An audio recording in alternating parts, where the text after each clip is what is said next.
देखो रिकॉर्डिंग का मैसेज क्या स्क्रीन शेयर है। हाँ मैम। ठीक है। लास्ट क्लास हम लोग का A7 जो कंस्ट्रक्शन कॉन्ट्रैक्ट वाला टॉपिक हम लोग पढ़ रहे थे वो कंप्लीट हो गया। ठीक है।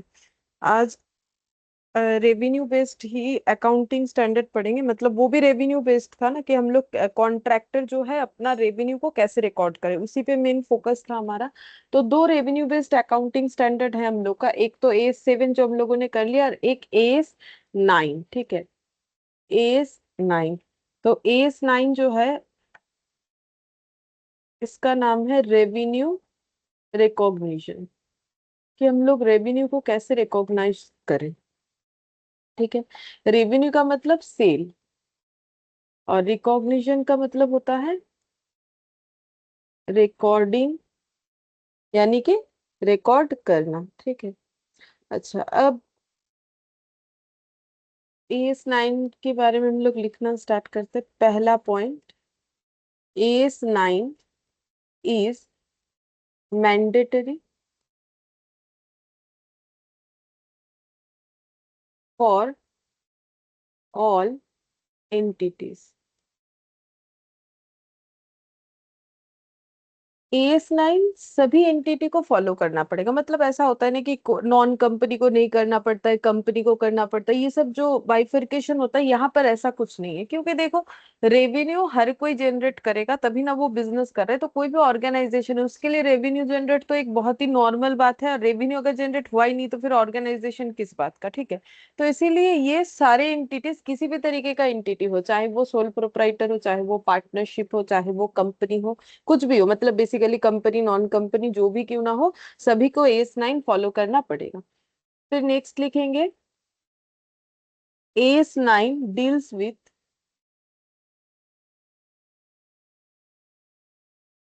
The basis of,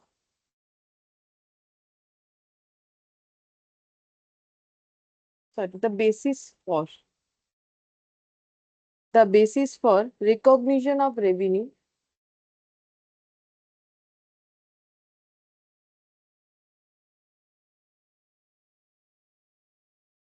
in statement of PL.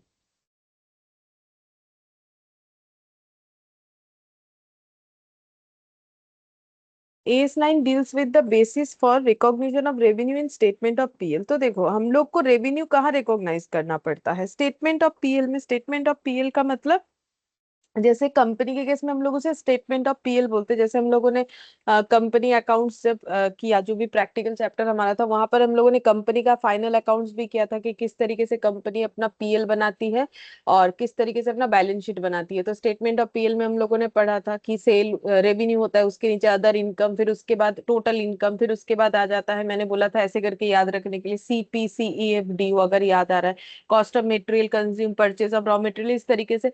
तो ये फॉर्मेट होता है ना कंपनी का, तो उसको हम लोग स्टेटमेंट ऑफ पीएल बोलते हैं। और अगर कोई कंपनी नहीं है, नॉन कंपनी है, तो जैसे कोई सोल प्रोप्राइटर है तो उसका स्टेटमेंट ऑफ पीएल का मतलब उसका ट्रेडिंग पीएल। ठीक है। वही पार्टनरशिप में भी हो सकता है ट्रेडिंग पीएल।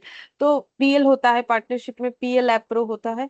तो यहाँ पर वही बोल रहा है। वैसे पीएल एप्रो जो है वो तो पार्टनर लोगों में प्रॉफिट कैसे डिस्ट्रीब्यूट होगा वो बताता है। बाकी पीएल जो है पार्टनरशिप भी बनाता है। मतलब पार्टनरशिप बिजनेस वाले भी तो बिजनेस करते हैं तो उनका भी ट्रेडिंग पीएल बनता है। ठीक है।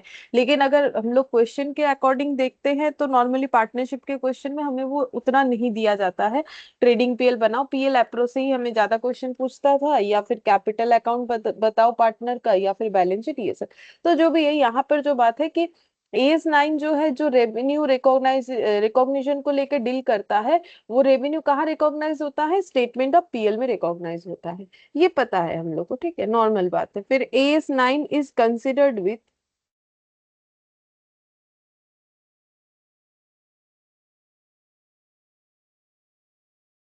Recognition of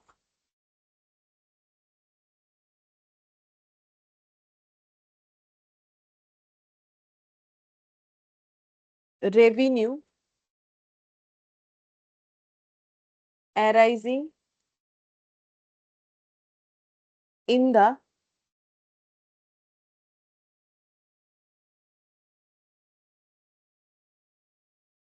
ordinary activities of the enterprise from,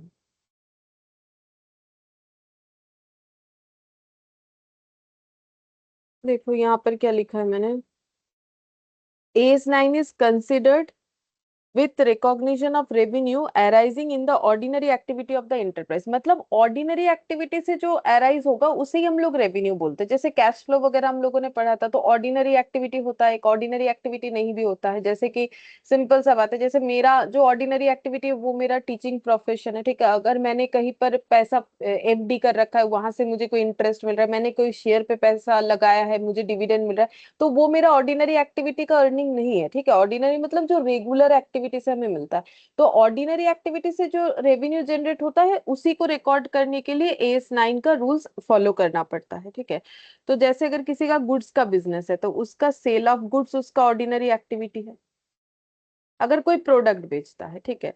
अगर कोई सर्विस बेचता है तो उसका सर्विस, जैसे कि मेरे केस में सर्विस हो जाएगा। डॉक्टर सर्विस बेचते हैं, लॉयर सर्विस बेचते हैं, ठीक है।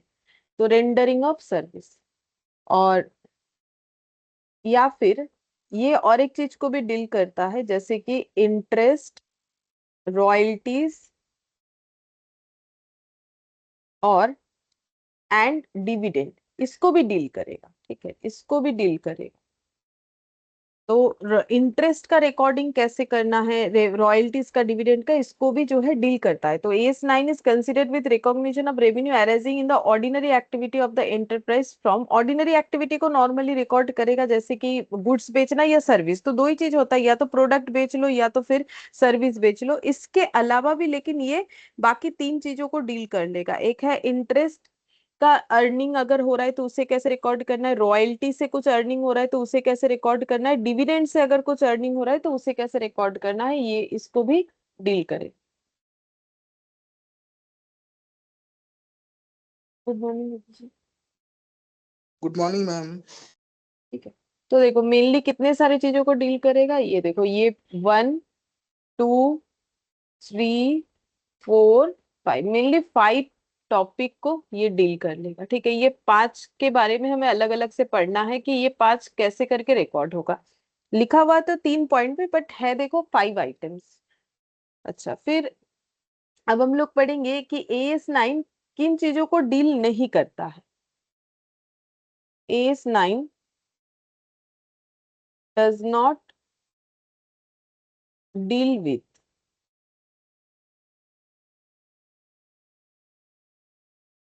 फर्स्ट हो जाएगा कंस्ट्रक्शन कॉन्ट्रैक्ट।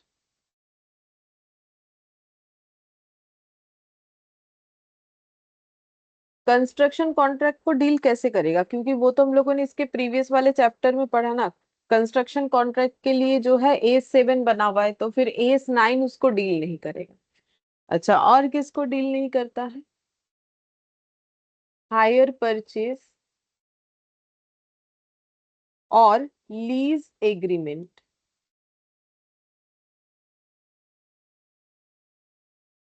ठीक है। हायर परचेज को, हायर परचेज में बेचे गए कोई सामान, ठीक है। हायर परचेज में कैसे होता है कि हम लोगों ने कोई ऐसा प्रोडक्ट बेच दिया जिसका रीसेल वैल्यू होता है, नॉर्मली वो सारे प्रोडक्ट हायर परचेज में बेचे जाते हैं। जैसे कि मान लो ट्रक हो गया, ठीक है।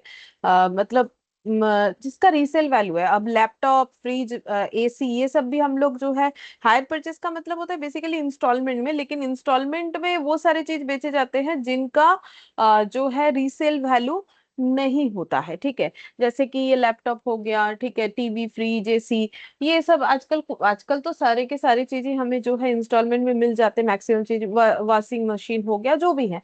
तो ये इंस्टॉलमेंट परचेज और हायर परचेज में फर्क क्या होता है, इंस्टॉलमेंट परचेज में हमारा ओनरशिप तभी ट्रांसफर हो जाता है जब हम लोग उस प्रोडक्ट को परचेज करते हैं, भले ही हम लोग उसका पेमेंट जो है इंस्टॉलमेंट में करने वाले, बट हमें ओनरशिप दे देता है पोजीशन के साथ साथ।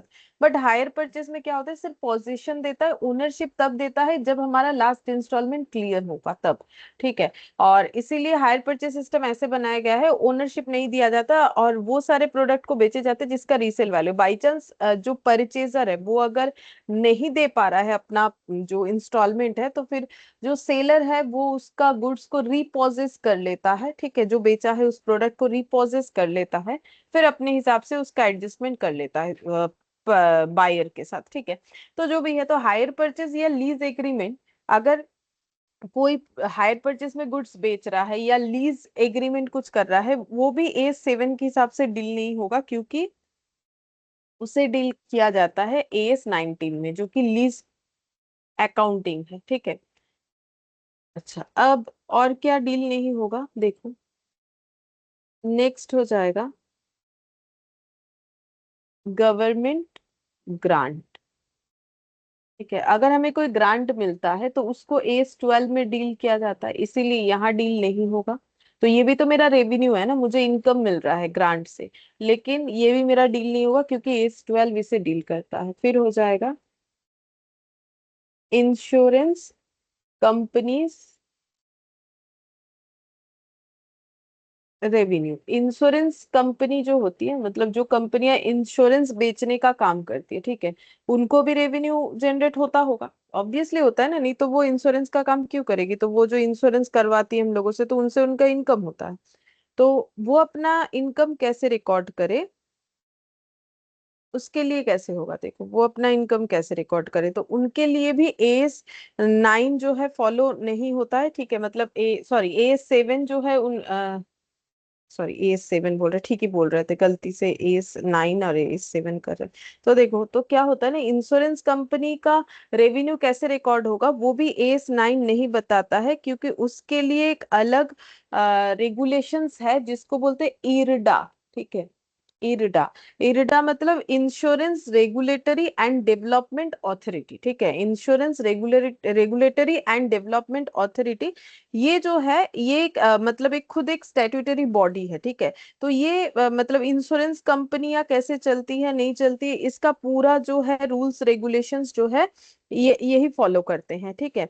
इनका जो पूरा रोल है ना, जैसे मान लो जो भी पॉलिसी होल्डर्स है उनका मतलब उनका इंटरेस्ट, मतलब उनके साथ कुछ गलत ना हो, ये सारी चीजों को, मतलब बेसिकली इंश्योरेंस कंपनी का जो भी सिस्टम है वो इरडा के अकॉर्डिंग चलेगा, ठीक है। और इरडा का मतलब हो गया insurance regulatory and development authority of India, ठीक है।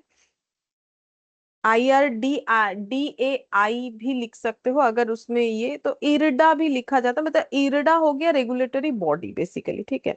और अगर IRDIA लिखेंगे तो उसमें फिर वो आई फॉर इंडिया आ जाता है, ठीक है। तो जो भी है, तो इंश्योरेंस कंपनी का AS9 के हिसाब से रिकॉर्डिंग नहीं होगा। अच्छा, अब ये तो हमें मिल गया कि AS9 क्या क्या चीजों को रिकॉर्ड करेगा और क्या क्या चीजों को डील नहीं करेगा, क्या चीजों को डील करेगा और क्या चीजों को डील नहीं करेगा, ये मिल गया। अच्छा, नेक्स्ट हम लोग अब ये जो जिन चीजों को डील करेगा उसके बारे में हम लोग डिटेल्स में पढ़ेंगे, जैसे कि पहला है सेल ऑफ गुड्स, ठीक है। तो अगर कोई गुड्स बेचता है तो उसका रेवेन्यू रिकॉर्ड करने का क्या रूल्स फॉलो करना पड़ेगा, तो यहाँ पर लिखते हैं sale of goods.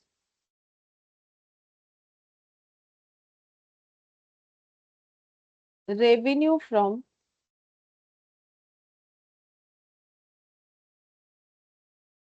sales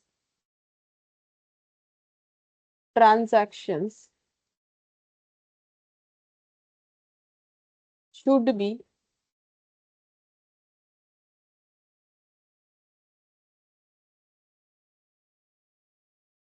recognized when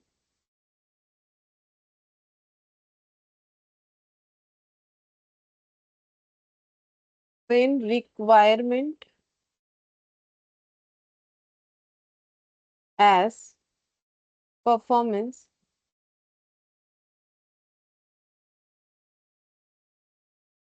set out below are satisfied.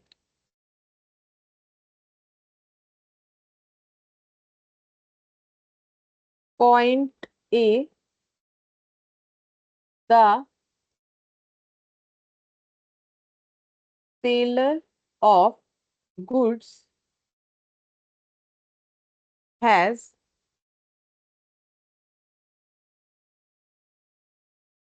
Transfer the property, transfer the property to buyer.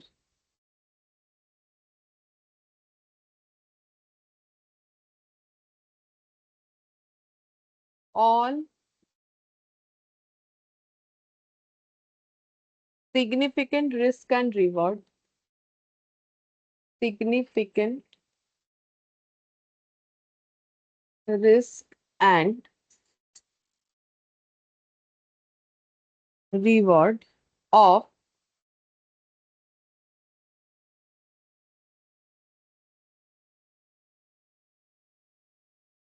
ownership have been transferred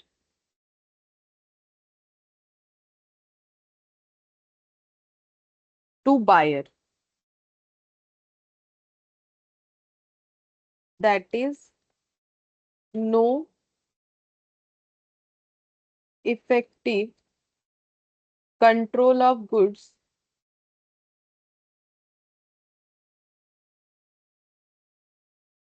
retain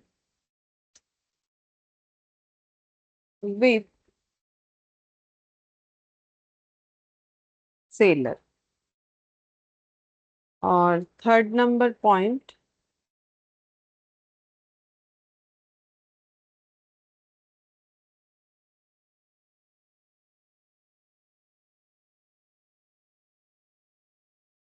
no significant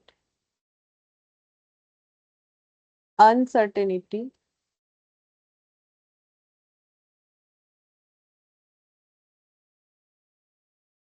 exist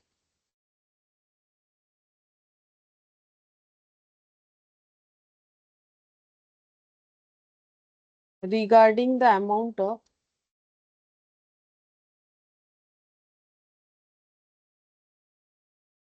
consideration।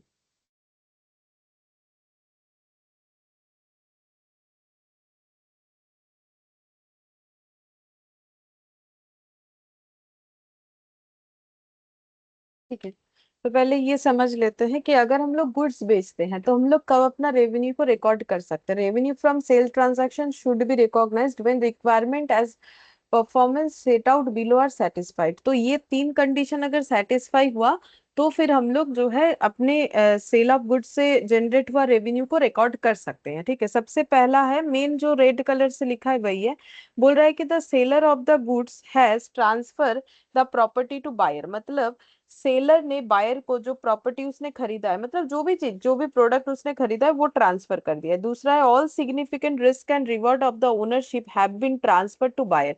और उस प्रोडक्ट से रिलेटेड जो भी रिस्क रिवॉर्ड है वो buyer को transfer हो गया। That is no effective control of goods retain with seller. Seller के पास और कोई जो है कंट्रोलिंग नहीं रहना चाहिए। जैसे एग्जांपल के तौर पे मान लो कि हम लोगों ने एक जो है मोबाइल खरीदा। ठीक है, मोबाइल खरीद के पैसा वैसा दे के, ठीक है, प्रोडक्ट हो गया ना, मोबाइल खरीदा, फिर हम लोग जो है मतलब शॉप से बाहर आ रहे थे, हमारे हाथ से मोबाइल गिर के टूट गया। ठीक है, हो सकता है कि स्क्रैच वगैरह आ गया, खराब हो गया। अब ये लॉस किसका हुआ? मान लो कि वो शॉप के अंदर ही हुआ, जैसे खरीदा, लिया हाथ में, हाथ से फिसल के गिर गया, तो फिर उसका जो लॉस हुआ ना वो बायर का ही होगा, क्योंकि सेल हो चुका था। ठीक है, तो सेल अगर हो चुका, पेमेंट हो चुका, सारा चीज, मतलब मुझे प्रॉपर्टी ट्रांसफर हो गया था, मुझे मोबाइल ट्रांसफर हो गया, हम जस्ट उसको लेके कैरी करके निकलने ही वाले थे कि मेरे हाथ से गिर के टूट गया या स्क्रैच आ गया, जो भी। तो जो भी रिस्क रिवॉर्ड था उस मोबाइल से रिलेटेड, मतलब अब जो स्क्रैच है, अब हम बायर को नहीं बोल सकते कि ये वाला मोबाइल हम नहीं लेंगे, दूसरा दे दो, नहीं होगा। ठीक है, वो मेरा ही लॉस हुआ। तो वही बोल रहा है कि सिग्निफिकेंट रिस्क रिवॉर्ड का मतलब वही हो गया कि वो बायर को ट्रांसफर हो गया। अब उस प्रोडक्ट से रिलेटेड जो भी प्रॉफिट लॉस होगा वो बायर का होना चाहिए। No significant uncertainty exist regarding the amount of consideration. ठीक है, और जो कंसिडरेशन का मतलब अगर हम लोग कुछ भी देते हैं तो उसके बदले कुछ लेते भी हैं। जैसे मैंने अगर मोबाइल खरीदा तो मैंने कुछ पेमेंट किया होगा। ठीक है, तो मैंने पैसा दिया, उन्होंने मुझे मोबाइल दिया, तो वही बोल रहा है कि हम पैसा जो देंगे ना उसका सेलर को जो है कोई अनसर्टेनिटी नहीं होना चाहिए कि हाँ भाई इनसे मुझे पैसा मिलेगा नहीं मिलेगा, क्या पता, बेच तो दिया, पैसा दे कोई देगा नहीं देगा, अगर इस तरीके का कोई अनसर्टेनिटी है तब वो सेल बोल के रिकॉर्ड नहीं होगा। ठीक है, तो ये तीनों चीज जो है हमारा सेटिस्फाई होना चाहिए। एक तो हम लोगों ने प्रॉपर्टी ट्रांसफर कर दिया अगर हम लोग सेलर है, ठीक है, और यहाँ पर सारा चीज सेलर के पॉइंट ऑफ व्यू से ही होगा, क्योंकि रेवेन्यू रिकॉग्निशन का बात हो रहा है, तो रेवेन्यू वही जनरेट करेगा जो बेचेगा। ठीक है, अब वो प्रोडक्ट बेचे या सर्विस बेचे, तो जब बेचने वाला प्रॉपर्टी ट्रांसफर कर देता है बायर को, बेचने वाला उस प्रॉपर्टी से रिलेटेड सारे रिस्क रिवॉर्ड को ट्रांसफर कर देगा, और बेचने वाले को पैसा मिलने का फुल सर्टेनिटी होगा, कोई अनसर्टेनिटी नहीं होगा, तभी हम लोग सेल ऑफ गुड्स को जो है सेल ऑफ गुड्स से जनरेट हुआ रेवेन्यू को रिकॉग्नाइज कर सकते हैं। ठीक है, और ट्रांसफर ऑफ प्रॉपर्टी का मतलब बेसिकली बोल सकते हो कि ओनरशिप। ठीक है, ओनरशिप ट्रांसफर हो जाना चाहिए बस, इसीलिए देखो ना हायर परचेज यहाँ पर जो है कंसीडर नहीं होता है, क्योंकि हायर परचेज में ओनरशिप ट्रांसफर होता नहीं। वैसे भी इसके लिए अलग AS 19 इसीलिए बनाया हुआ है। ठीक है, अच्छा फिर और लीज में भी तो वही होता है ना कि अगर हम लोग लीज में कुछ ऐसे एसेट देते हैं तो थोड़ी ना एसेट पूरा बेच देते हैं, वो तो उसको यूज करने के लिए देते हैं। ठीक है, इसीलिए लीज भी यहाँ पर कवर नहीं होता। फिर सेकंड हम लोग पढ़ेंगे रेंडरिंग और सेल ऑफ सर्विस। रेंडरिंग और सेल ऑफ सर्विस, तो ये सेकंड वाला पढ़ रहे हैं। तो रेंडरिंग और सेल ऑफ सर्विसेज में पहला प्रोपोर्शनेट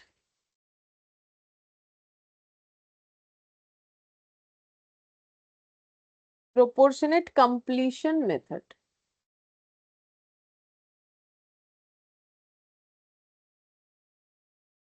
यहाँ पर लिखेंगे revenue is recognised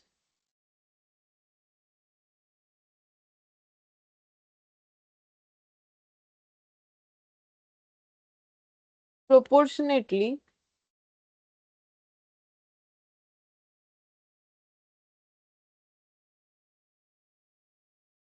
with degree of completion।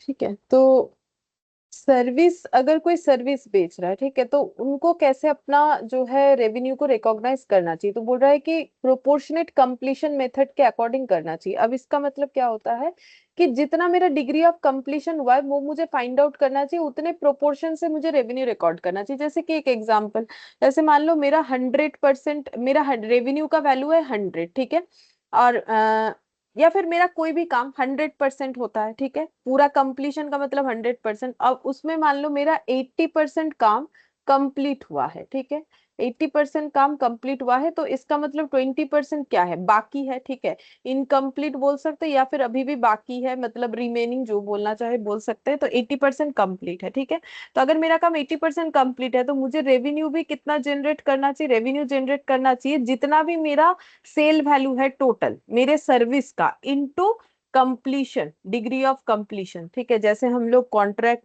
Construction contract वाले चैप्टर में कर रहे थे ना, तो यहाँ पर भी वही चीज आ गई। जैसे मेरा कोई सर्विस का वैल्यू है मान लो 1 लाख रुपए, ठीक है, और मैं मेरा सर्विस 80% मैंने कंप्लीट किया है, तो मुझे 1 लाख का 80% यानी 80,000 को सेल बोल के रिकॉर्ड करना चाहिए। ठीक है, तो ये हो जाता है हम लोग का प्रोपोर्शनेट कंप्लीशन मेथड। तो जितना कंप्लीट हुआ उतने प्रोपोर्शन के बेसिस पे हम लोग को रेवेन्यू को रिकॉर्ड कर लेना चाहिए। अच्छा, फिर नेक्स्ट देखते हैं, इसके बाद यहाँ पर और एक तरीके से भी होता है, ये हटा देंगे, ठीक है, completed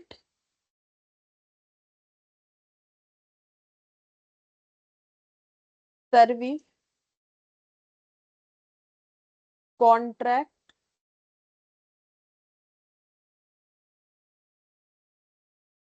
method। completed service contract method का मतलब revenue is recognized only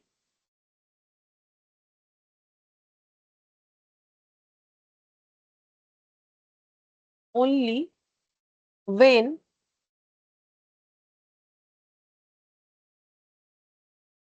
service is rendered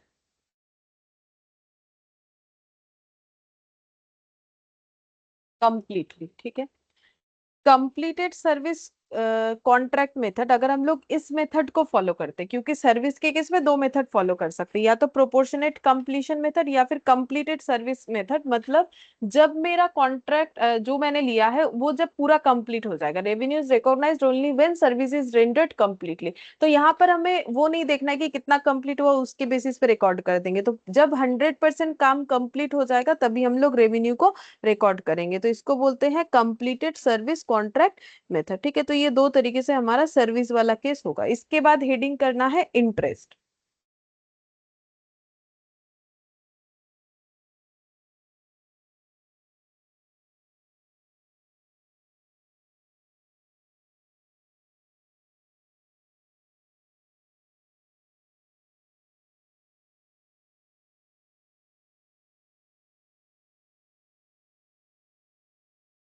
interest, interest में लिखेंगे रेवेन्यू इज रिकॉग्नाइज्ड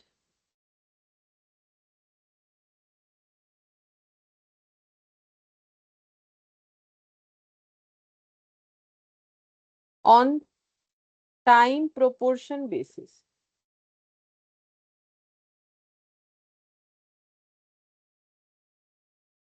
यहाँ भी प्रोपोर्शनेट बेसिस पे होगा, बट टाइम के हिसाब से। जैसे यहाँ पर क्या था, डिग्री ऑफ कंप्लीशन के हिसाब से कि कितना परसेंट का काम कंप्लीट हुआ, लेकिन यहाँ पर हो जाएगा टाइम के बेसिस पे। टाइम के बेसिस पे मतलब जैसे कि एक एग्जांपल से समझते हैं हम लोग।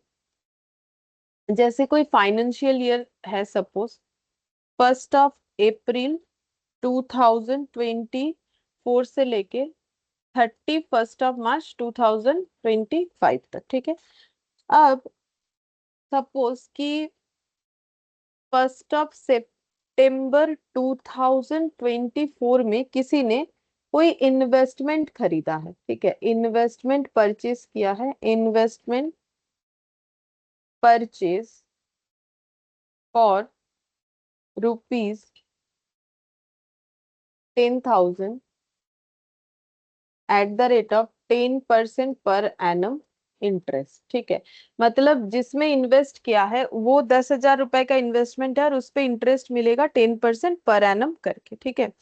तो अब ये इंटरेस्ट किस तरीके से हमें रिकॉर्ड करना पड़ेगा वो समझना पड़ेगा। तो देखो, ये फाइनल अकाउंट्स में करते हो, ठीक है। तो देखो, इनका जब फाइनेंशियल ईयर कंप्लीट होगा वो कब होगा, वो हो जाएगा इस डेट पे, ठीक है। अब इन्हें अगर ईयरली इंटरेस्ट मिलेगा, ये बात बताया है, ठीक है। तो फिर अगर 1 सितंबर में इन्होंने अपना इन्वेस्टमेंट किया है तो इन्हें कब इंटरेस्ट मिलेगा, जब 1 ईयर कंप्लीट होगा, ठीक है। तो सितंबर, अक्टूबर, नवंबर, दिसंबर, जैन, फेब, मार्च, अप्रैल, मई, जून, जुलाई, अगस्त। तो जब 31 अगस्त आ जाएगा, 31 अगस्त 2025, तब इन्हें इंटरेस्ट मिलना चाहिए। तो यहाँ पर इंटरेस्ट क्या होगा, इनका रिसीव्ड होगा, ठीक है। इंटरेस्ट रिसिप्ट कब होगा, 1 ईयर बाद, यानी कि यहाँ पर इंटरेस्ट रिसिप्ट होगा। जिस जहां भी इन्वेस्ट किया है तो इंटरेस्ट रिसिप्ट इस डेट पे होगा, मतलब कैश का इनफ्लो इस डेट पे होगा, ठीक है। लेकिन अकाउंट्स हमें क्या बताता है कि जिस फाइनेंशियल ईयर के अकॉर्डिंग हमें क्या करना पड़ता है, रिकॉर्डिंग करना पड़ता है, ठीक है। तो यहाँ तो मुझे पैसा रिसीव होगा, लेकिन ये जो पीरियड दिख रहा है ये वाला, ठीक है, ये जो पीरियड दिख रहा है, इस पीरियड में मेरा इंटरेस्ट क्या हो जाएगा, एक्रू हो जाएगा। इसको ही हम लोग बोलते हैं एक्रूड इंटरेस्ट। एक्रूड इंटरेस्ट का मतलब भले ही मुझे पैसा 31 अगस्त को रिसीव होगा, लेकिन 1 सितंबर से लेके 31 मार्च के बीच में जो भी टाइम है, तो कितना है, सितंबर, अक्टूबर, नवंबर, दिसंबर, जैन, फेब, मार्च, तो ये 7 मंथ्स। तो 7 मंथ्स का मेरा इंटरेस्ट एक्रू हो जाता है। एक्रू होने का मतलब अर्नड बट नॉट रिसिव्ड, मतलब मेरा अर्निंग स्टार्ट हो गया। अर्निंग कब से स्टार्ट होगा, जैसे जैसे जैसे मैंने इन्वेस्टमेंट स्टार्ट कर दिया तभी से मेरा अर्निंग स्टार्ट हो जाएगा, ठीक है। कि मैंने आज इन्वेस्टमेंट कर दिया तो मेरा 1 दिन का इंटरेस्ट, 2 दिन का, 3 दिन का, ठीक है। मतलब हम अपना कैलकुलेट कर सकते हैं, भले ही मुझे मिलेगा ईयरली, बट हम ये तो बोलेंगे ना कि आज 1 दिन हुआ तो इंटरेस्ट ड्यू हुआ, 2 दिन इंटरेस्ट ड्यू, 3 दिन, ठीक है। जैसे हम लोग मान लो रेंट के घर पे रहते हो, एक एग्जाम्पल बोल रहे हैं, तो मुझे पता है कि मुझे हर महीने 5 तारीख को रेंट देना है, या 10 तारीख जैसा भी, या 1 तारीख, ठीक है। तो मुझे पता है ना कि हम हर महीने जो एक एक दिन करके रह रहे हैं, जैसे ही मेरा 30 डेज कंप्लीट हो जाएगा, 30 डेज अराउंड बोल रहे हैं, ठीक है, मतलब 31 होता है किसी मंथ पे, 30 होता है, तो 30 डेज जैसे ही कंप्लीट होगा मुझे रेंट देना पड़ेगा। तो हम ऐसे बोल सकते हैं ना, एक एक दिन जा रहा है तो जैसे मंथ का डेट आ जाएगा मुझे देना पड़ेगा। तो वैसे ही मेरा एक एक दिन स्टार्ट हो गया इन्वेस्टमेंट के बाद, तो मेरा इंटरेस्ट एक्रू होना स्टार्ट हो गया। एक्रू का मतलब अर्न, मेरा अर्निंग स्टार्ट हो गया है, बट पैसा अभी नहीं मिलेगा, बट नॉट रिसीव। जैसे मुझे रेंट का पैसा देना है मेरा, लेकिन जो है एक्रू स्टार्ट हो गया, रेंट एक्रूअल होना स्टार्ट हो गया, बट मुझे पेमेंट कब करना पड़ेगा, जब वो पर्टिकुलर डेट आएगा जिस दिन मुझे पेमेंट करने के लिए बोला गया है, ठीक है।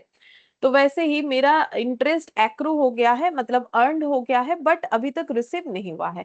तो हम लोग क्या करेंगे, देखो हमारा फाइनल अकाउंट्स एक्रूअल बेसिस पे बनता है। फाइनल अकाउंट्स के पूरा अकाउंट से एक्रूअल बेसिस पे होता है।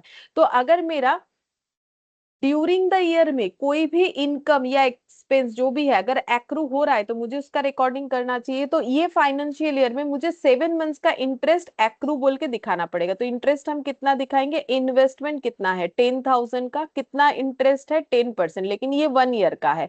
तो अगर डिवाइडेड बाई 12 कर देंगे तो पर मंथ का मिल जाएगा, तो 7 मंथ का कितना होगा। तो ये कैलकुलेट करने से कुछ एक अमाउंट आएगा, कितना आएगा रुको देखते हैं।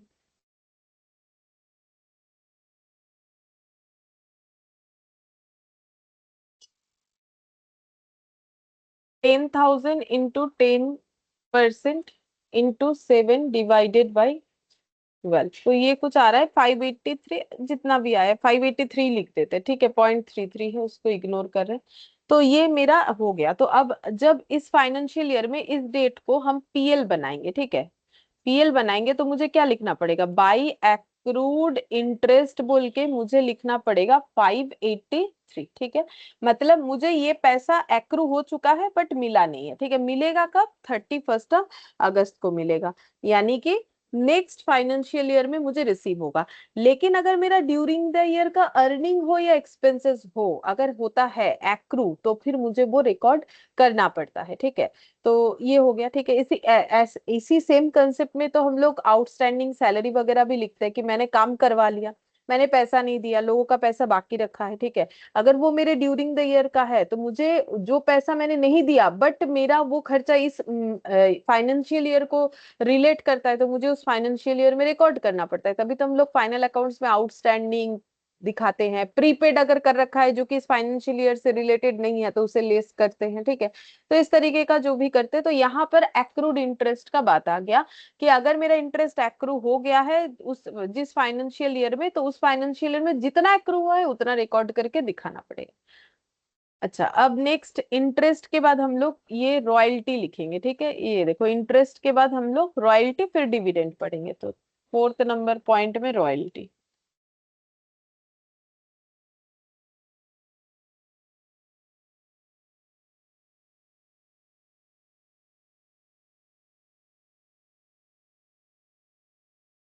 रॉयल्टी में charges for use of asset like know how, patent, trademark,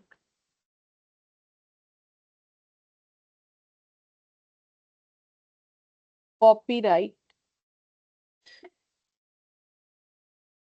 etcetera.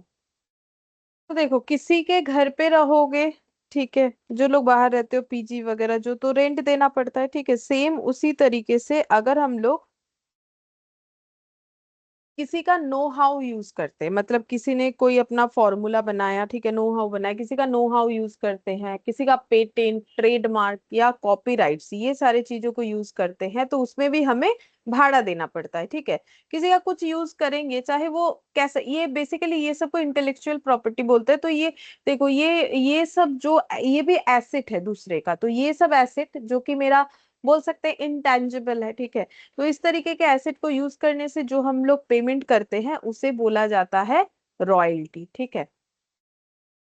अब रॉयल्टी अगर हम लोग रिसीव कर रहे हैं, क्योंकि जो रिसीवर मतलब जो सेलर है ना, मतलब जिसको अर्निंग होगा उसी को तो रेवेन्यू रिकॉग्नाइज करना पड़ेगा। तो यहाँ पर रॉयल्टी जो रिसीव करेगा वो कैसे अपना रेवेन्यू रिकॉर्ड करेगा उसके बारे में हमें पढ़ना है। तो यहाँ पर revenue is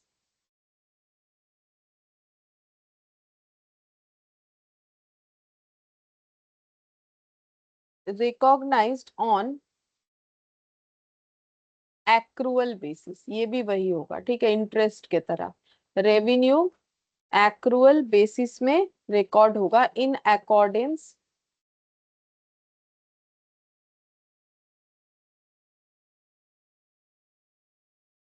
with term of agreement. ठीक है, तो बोल रहा है कि charges for use of asset like know how, patent, trademark, copyright etcetera, revenue कैसे रिकॉग्नाइज होगा? Accrual basis in accordance with term of agreement. ठीक है, अब एक्रूअल बेसिस पे होगा। एक्रूअल बेसिस तो मैंने समझा दिया कैसा होता है, ठीक है, पूरा फाइनल अकाउंट से एक्रूअल बेसिस पे बनाते हैं, पूरा अकाउंट से एक्रूअल बेसिस पे बनता है, लेकिन टर्म्स और एग्रीमेंट के हिसाब से होगा। जैसे कि एक एग्जाम्पल से समझते हैं। सपोज कि एक फाइनेंशियल ईयर है ये, 1 अप्रैल 24 से लेके 31 मार्च 25। ठीक है, अच्छा, अब क्या हुआ है कि मान लो कि ये है मिस्टर ए। ये कौन है? ये मान लेते हैं ये एक ऑथर है जो कि बुक्स लिखते हैं। ठीक है, अब जो ऑथर है वो अपना बुक्स बेच बेच दे, ये जरूरी नहीं है, बेच भी सकता है। ठीक है, तो नॉर्मली ऑथर लोग क्या करते हैं ना, या राइटर लोग पब्लिशर के पास जाते हैं कि भाई मेरा बुक पब्लिश करो, मैंने ये बुक लिखा है। तो ये मान लो मिस्टर बी है जो कि एक पब्लिशर्स है। तो मिस्टर ए मिस्टर बी के पास आए हैं, क्यों आए हैं? नॉर्मल सा बात है, ये ऑथर है, ये बुक्स लिखते हैं, तो ये इन्होंने इनको बोला कि मेरा बुक को पब्लिश करो। ठीक है, तो मिस्टर बी को क्या फायदा है? मिस्टर बी तो देखो पब्लिशर्स है, तो वो बुक बेचेंगे, बेच के उनको अर्निंग होगा। और मिस्टर ए को क्या फायदा है? क्योंकि मिस्टर ए मिस्टर बी का बुक बिकवा देंगे तो मिस्टर ए को कुछ देना पड़ेगा मिस्टर बी को, तो मिस्टर बी मिस्टर ए को जो देंगे उसको हम लोग बोलेंगे कि रॉयल्टी। ठीक है, ये होता है रॉयल्टी। और भी रॉयल्टी अलग अलग होता है, ठीक है, ऐसा नहीं है कि सिर्फ बुक्स के केस में जो होता है वही रॉयल्टी है। लेकिन ये एक एग्जांपल दिया कि ये इसी को हम लोग ऐसे एग्जाम्पल में इसको हम लोग रॉयल्टी बोलेंगे। तो इनको जो अर्निंग होगा ना मिस्टर ए को, वो हो गया रॉयल्टी का अर्निंग। अब हमें यहाँ पर ये समझना है कि मिस्टर ए जो है अपना ये रॉयल्टी को कैसे रिकॉर्ड करेंगे, क्योंकि हम लोग तो रेवेन्यू रिकॉग्निशन पढ़ रहे हैं ना, तो रॉयल्टी कैसे रिकॉर्ड करेंगे वो हमें पढ़ना पड़ेगा। तो देखो, अब एक सेकेंड।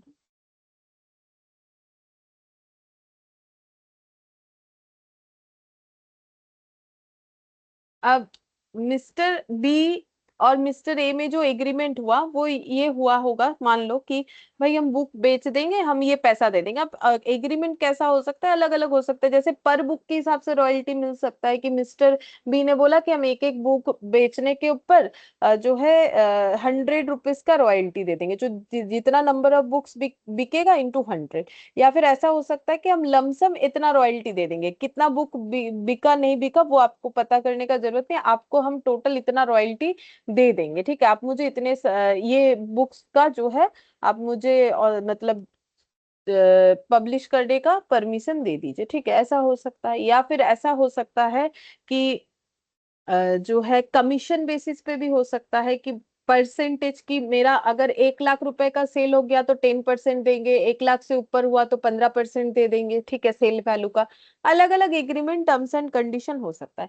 अब मान लो मिस्टर बी ने बुक्स बेचने के बाद मिस्टर ए को कब पैसा दिया? मान लो 1 जून 2025। ठीक है, 1 जून 2025 को इन्होंने पेमेंट किया, पेमेंट किया, पेमेंट बाय मिस्टर बी। ठीक है, तो मिस्टर ए को पेमेंट कब मिलेगा? 1 जून को मिस्टर बी को पेमेंट मिल रहा है। ठीक है, अब रेवेन्यू रिकॉग्नाइज कैसे होगा वो हमें समझना है। तो देखो मेरा रेवेन्यू एक्रू कब हो गया है, तो देखो यहाँ अगर कॉन्ट्रैक्ट वगैरह यहाँ पर हुआ है, ठीक है, यहाँ पर कॉन्ट्रैक्ट हुआ है इस डेट पे कि ठीक है हाँ बुक्स बेच देंगे, ऐसा ऐसा जो है इस तरीके से आपको रेवेन्यू, मतलब जो भी सेल वैल्यू हो, मान लो कि बोला है कि पर बुक के ऊपर 100 रुपीज दे देंगे, मान लो 100 पर कॉपी, ठीक है, हर एक कॉपी जितना भी कॉपी बिकेगा उसके ऊपर 100 रुपीज करके रॉयल्टी दे देंगे। तो रेवेन्यू जो है वो जनरेट कब से होना स्टार्ट हुआ, 1 अप्रैल से होना स्टार्ट हो गया, भले ही मिले मुझे इस दिन, मतलब सीधा बात है इसके तरह, ये इंटरेस्ट के तरह, ठीक है। तो मुझे कब रेवेन्यू रिकॉग्नाइज कर लेना चाहिए, यहाँ पर कर लेना चाहिए, मतलब मिस्टर ए को कब रेवेन्यू रिकॉग्नाइज करना चाहिए, यहाँ रेवेन्यू रिकॉग्नाइज कर लेना चाहिए, revenue recognised by mister A इसी पीरियड में हो जाना चाहिए, ठीक है। अब नेक्स्ट, अब रिसिप्ट जब होगा रिसिप्ट तब हो जाएगा, लेकिन यहाँ भी उन्हें दिखाना पड़ेगा, मतलब यहाँ पर जब वो अपना फाइनल अकाउंट्स बनाएंगे मिस्टर ए, तो फिर उनको यहाँ पर लिखना पड़ेगा by income, accrual income from royalty, ठीक है, एक्रूअल इनकम फ्रॉम रॉयल्टी बोल के दिखाना पड़ेगा। अच्छा ये हो गया मेरा 4th नंबर पॉइंट। अब 5th नंबर देखते हैं, dividend.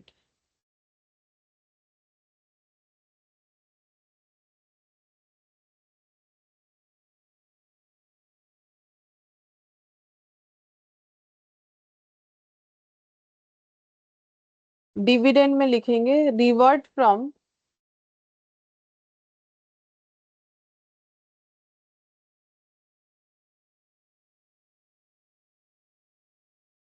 Holding investment in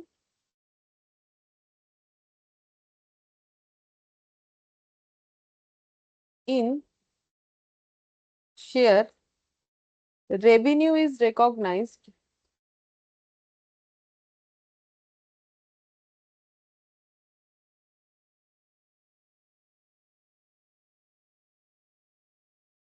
recognized when it is accrued, right to receive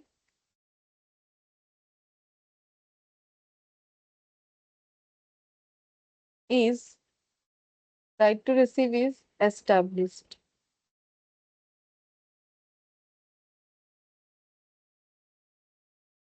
ठीक है। तो यहाँ पर बोला है कि रिवर्ट फ्रॉम होल्डिंग इन्वेस्टमेंट, मतलब अगर हम लोग किसी शेयर को होल्ड कर रहे हैं, ठीक है, तो वो हमारे लिए इन्वेस्टमेंट हो गया, तो उससे हमें रिवॉर्ड क्या मिलेगा, डिविडेंड मिलता है शेयर होल्ड करने से, तो वही बोल रहा है कि इन्वेस्टमेंट इन शेयर्स, तो रिवॉर्ड का मतलब यहाँ डिविडेंड का बात हो रहा है। Revenue is recognised when it is accrued, जब एक्रू होना स्टार्ट हो जाएगा तभी हम लोग रेवेन्यू रिकॉग्नाइज कर सकते हैं, यानी कि जब राइट टू रिसीव एस्टेब्लिश होगा, मतलब कैसे, जैसे कि एक एग्जांपल से समझ लेते हैं। सपोज कि फाइनेंशियल ईयर चल रहा है 1 अप्रैल 2024 से लेके यहाँ तक कर लेते हैं 31 मार्च 2025, ठीक है। अब मिस्टर ए, ये कोई भी एक डेट लगा लेते, 1 सितंबर, मिस्टर ए ने क्या किया है, इस डेट पे शेयर में इन्वेस्ट किया है, शेयर परचेज किया है, यानी कि शेयर में इन्वेस्ट किया, ठीक है। तो इन्होंने इस फाइनेंशियल ईयर में शेयर परचेज किया है, इस डेट में किया है। अच्छा, अब इस दिन क्या होगा, जिस जिस कंपनी का भी इन्होंने शेयर खरीदा है वो कंपनी क्या करेगी, अपना बुक्स ऑफ अकाउंट्स क्लोज करेगी, ठीक है। तो देखो कंपनी के केस में नॉर्मली क्या होता है, कंपनी अपना बुक्स ऑफ अकाउंट्स क्लोज करती है, और फिर बाकी देखो वो मतलब 31 मार्च को तो देखो बोला जाता है कि 31 मार्च को हम लोग क्लोज कर देंगे, कर भी देते हैं, लेकिन बहुत सारे कैलकुलेशन रह भी जाते हैं, तो मान लो प्रॉफिट एक्चुअली क्या है नहीं है वो सारी चीजों को कैलकुलेट करने में थोड़ा टाइम लग गया, तो मान लो प्रॉफिट कैलकुलेट प्रॉपरली इस डेट पे हुआ, ठीक है। उसके बाद कंपनी को लग रहा है कि मेरे पास इतना प्रॉफिट है कि हम डिविडेंड देंगे। अब ये कौन से शेयर का बात हो रहा है? इक्विटी शेयर का, प्रेफरेंस का बात नहीं कर रहे, क्योंकि प्रेफरेंस के केस में कंपनी को कुछ प्रॉफिट है नहीं है सोच के कितना देंगे नहीं देंगे, कितना परसेंट डिविडेंड डिक्लेयर करेंगे, ये सोचने का कोई मौका नहीं मिलता है, क्योंकि प्रेफरेंस शेयर्स का डिविडेंड का रेट तो इशू के टाइम पे ही बता दिया जाता है, और कैसे डिविडेंड दिया जाएगा वो भी बता दिया जाता है, ठीक है। तो प्रेफरेंस शेयर का डिविडेंड तो फिक्स्ड होता है, ठीक है। तो उसके लिए थोड़ी ना ऐसा होगा कि कब प्रॉफिट कैलकुलेट करेंगे, फिर उसके बाद हम लोग ये सोचेंगे कि कितना परसेंट डिविडेंड दे। हाँ, ऑब्वियसली प्रेफरेंस डिविडेंड भी प्रॉफिट से ही दिया जाएगा, ऐसा थोड़ी ना है कि प्रॉफिट से नहीं दिया जाएगा, लेकिन उसके लिए हम लोग मतलब कंपनी कुछ डिक्लेयर नहीं करेगी, क्योंकि वो तो ऑलरेडी डिक्लेयर हो चुका होगा जब इशू होता है कि इतना परसेंट। लेकिन इक्विटी के केस में होता है कि कंपनी इस बार इतना डिविडेंड देगी, तो उस बार उतना डिविडेंड देगी, ठीक है। उसके लिए कंपनी मीटिंग करती है ना, जैसे तुम लोग लॉ में पढ़ते हो अड्डा, ठीक है, एडीडी है, जिसमें एक होता है डिक्लेरेशन डिक्लेरेशन ऑफ डिविडेंड, ठीक है। तो कंपनी मीटिंग करके सोचती है ना कि कितना डिविडेंड डिक्लेयर करे, तो वो जब तक उनके पास प्रॉफिट का प्रॉपर डेटा नहीं होता है तो वो डिक्लेयर नहीं करती है। तो मान लो कंपनी ने प्रॉफिट देख लिया, फिर उसके बाद कंपनी ने कुछ दिन बाद डिक्लेयर कर दिया कि हाँ हम लोग डिविडेंड देंगे, ठीक है। डिक्लेयर कर दिया कि हम डिविडेंड देंगे, कंपनी बोल रही है कि हम डिविडेंड दे देंगे, कितना, कुछ एक परसेंटेज बता दिया, ठीक है।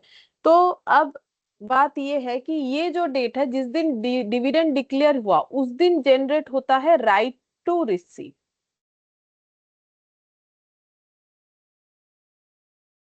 क्योंकि कंपनी जब तक ये नहीं बताएगी अपने तरफ से कि हम लोग इतना परसेंट डिविडेंड देने वाले हैं, तब तक मिस्टर ए का कोई डिविडेंड रिसीव होने का राइट जनरेट नहीं होगा। जैसे कंपनी ने बोला कि हम अपने शेयर होल्डर को डिविडेंड देंगे, तो मिस्टर ए के पास भी जो है राइट जनरेट हो जाता है कि हाँ उनको डिविडेंड मिलेगा, ठीक है। तो ये हो गया बुक्स ऑफ अकाउंट्स क्लोज का date, books of accounts close, ठीक है। उसके बाद भी काम चलता है, प्रॉफिट कैलकुलेट हुआ, डिविडेंड डिक्लेयर हुआ बाय कंपनी, और जिस दिन डिविडेंड डिक्लेयर हुआ उस दिन राइट टू रिसीव जनरेट हो गया, ठीक है। तो इसका मतलब मिस्टर ए अपना ये जो डिविडेंड का इनकम है ये कब रिकॉर्ड करेंगे, तो कौन से फाइनेंशियल ईयर के लिए रिकॉर्ड होगा वो हमें सोच लेना चाहिए। तो देखो यहां तक तो मिस्टर ए ने 1 सितंबर खरीदा, और ये फाइनेंशियल ईयर खत्म हो रहा है 31 मार्च 2025, तो इतने दिन तक तो इनको पता ही नहीं था कि इनको डिविडेंड मिलेगा भी कि नहीं मिलेगा, क्योंकि कंपनी ने कुछ बताया ही नहीं, और इन्होंने इक्विटी में इन्वेस्ट कर रखा है, तो इनको कैसे पता चलेगा कि भाई डिविडेंड इस साल डिक्लेयर होगा कि नहीं होगा। तो जब डिक्लेयर हुआ तब उन्हें रिकॉर्ड करना चाहिए, ठीक है। तो यहाँ पर ये जो डेट है इस डेट पे इनको रिकॉर्ड करना चाहिए, तो इस डेट पे हम बोल सकते हैं record by mister A for financial year 2025 2026। तो ये जो फाइनेंशियल ईयर दिख रहा है, इस फाइनेंशियल ईयर, ये फाइनेंशियल ईयर वैसे जब क्लोज होगा तब होगा, मतलब ये कब क्लोज होगा, ये हो जाएगा 31 मार्च 2026। तो इस फाइनेंशियल ईयर के लिए वो अपने डिविडेंड इनकम को रिकॉर्ड कर सकते हैं, क्योंकि इस फाइनेंशियल ईयर में इस डेट में ये जो भी डिक्लेरेशन वाला डेट है इस डेट को इनको राइट टू रिसीव जनरेट हुआ है, ठीक है। तो वही चीज हम बोल रहे हैं, यहाँ पर लिखा हुआ है देखो, revert from holding investment in share revenue is recognised when it is accrued. तो एक्रू कब हुआ, जब इसके बाद से एक्रू हुआ, ठीक है। अब कौन से फाइनेंशियल ईयर में रिकॉर्ड होगा, तो फाइनेंशियल ईयर मेरा 25 26 हो गया। अच्छा, अब नेक्स्ट देखो, ये लगभग कंप्लीट होने को आ गया हम लोग का एस, बस इसमें शायद और मेरा एक पॉइंट बोलना बाकी है।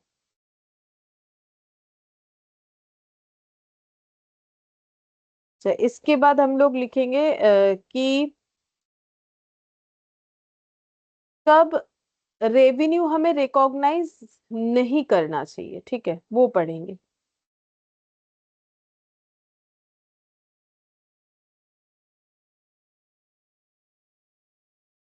अनसर्टेनिटीज अगर होता है तो, ठीक है, तो यहाँ पर हेडिंग करेंगे अनसर्टेनिटीज। अनसर्टेनिटीज अगर है हमारे रेवेन्यू को रिसीव होने में, तो फिर हमें उसका रिकॉर्डिंग नहीं करना चाहिए। बाकी यहाँ बोला क्या एक बार बता देते हैं। when the ability to assess the ultimate collection with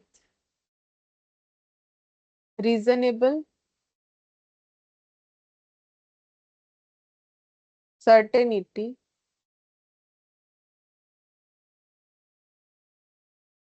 is lacking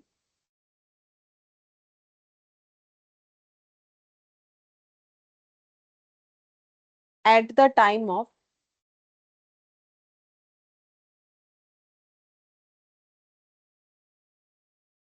raising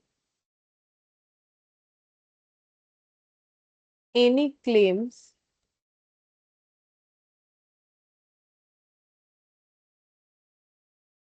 revenue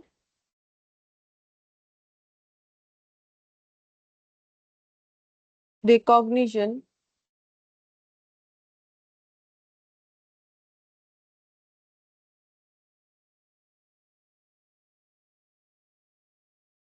is postponed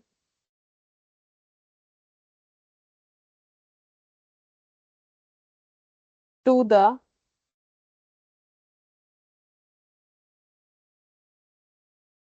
extent of uncertainty involved।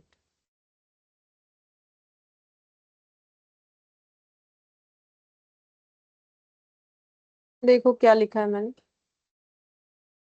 बोल रहा है कि when the ability to assess the ultimate collection with reasonable certainty is lacking, मतलब हमें जो भी collection होने वाला है, मतलब जो भी रेवेन्यू जनरेट होने वाला है या जो भी रेवेन्यू हम लोग एसेस करने वाले हैं, कैलकुलेट करेंगे, ठीक है, फिर वो जो भी कैलकुलेशंस पे निकल के आएगा कि मुझे इतना पैसा किसी से मिलने वाला है, तो वो जो मिलने वाला है उसका अगर सर्टेनिटी नहीं है या फिर उसमें सर्टेनिटी लैक है, ठीक है, तो at the time of raising any claim, ठीक है, तो बोल रहे revenue recognition is postpone to the extent of uncertainty involve. सीधा बात है कि अगर हमें रेवेन्यू जो हम लोगों का जनरेट हुआ है उसको पाने में अगर किसी तरीके का अनसर्टेनिटी है, जब तक अनसर्टेनिटी अराइज करेगा तब तक हमें रेवेन्यू रिकॉग्निशन पोस्टपोन करते जाना है, और जब ये अनसर्टेनिटी हट जाएगा तो हम लोग रेवेन्यू को रिकॉर्ड कर सकते हैं, ठीक है।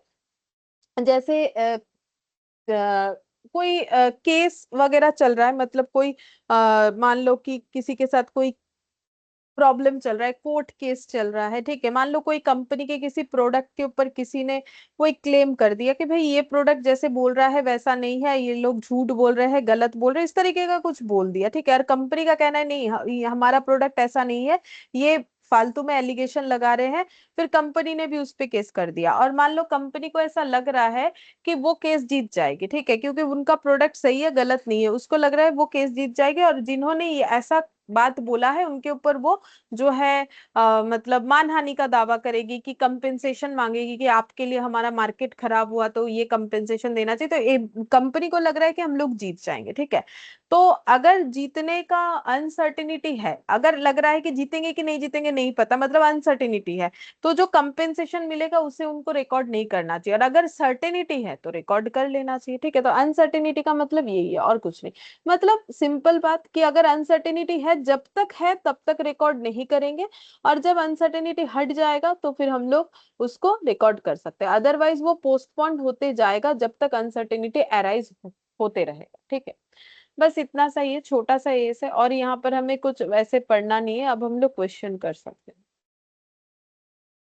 तो क्वेश्चन में देखो,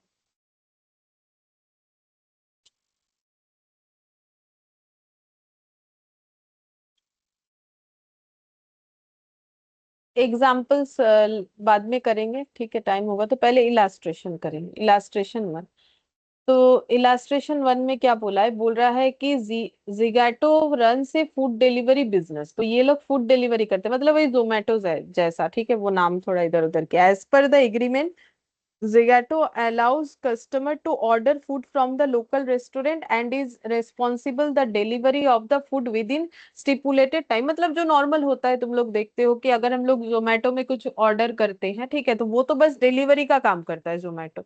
और खाना कहाँ से आएगा, ठीक है, वो हम लोग जो रेस्टोरेंट चूज करते हैं वहां से वो हमारा खाना पिक करते हैं और हमें पहुंचा देते हैं, वो सिर्फ डिलीवरी का काम करते हैं, ठीक है।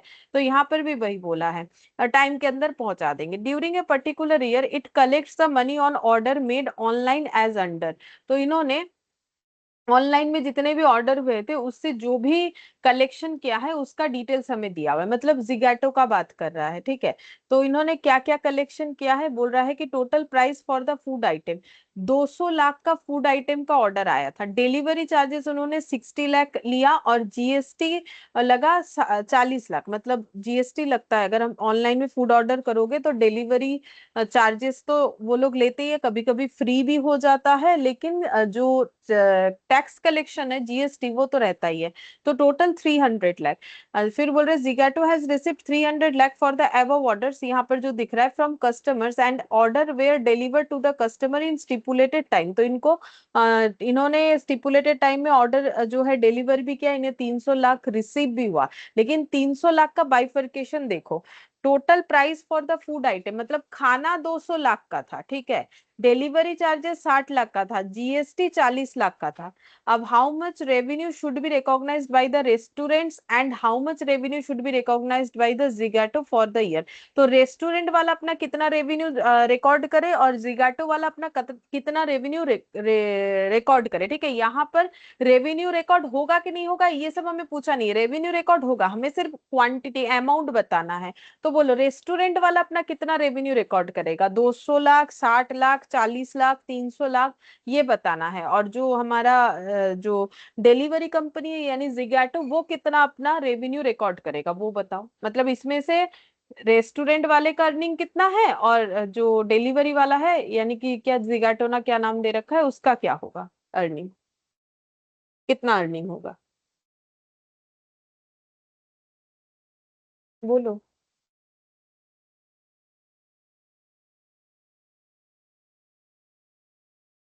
ये कंसेप्ट तो पता है ना, देखो ऑनलाइन फूड डिलीवरी का क्या होता है, हम लोग जहां से ऑर्डर करते हैं रेस्टोरेंट वाला, वो उसका एक अर्निंग होता है, जो डिलीवरी कंपनी है हमें डिलीवरी कर देता है उसका अलग अर्निंग होता है।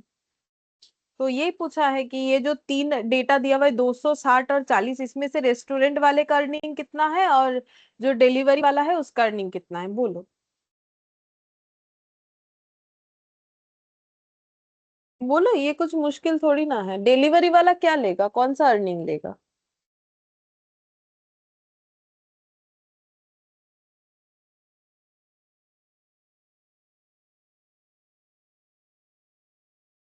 कुछ तो बोलो।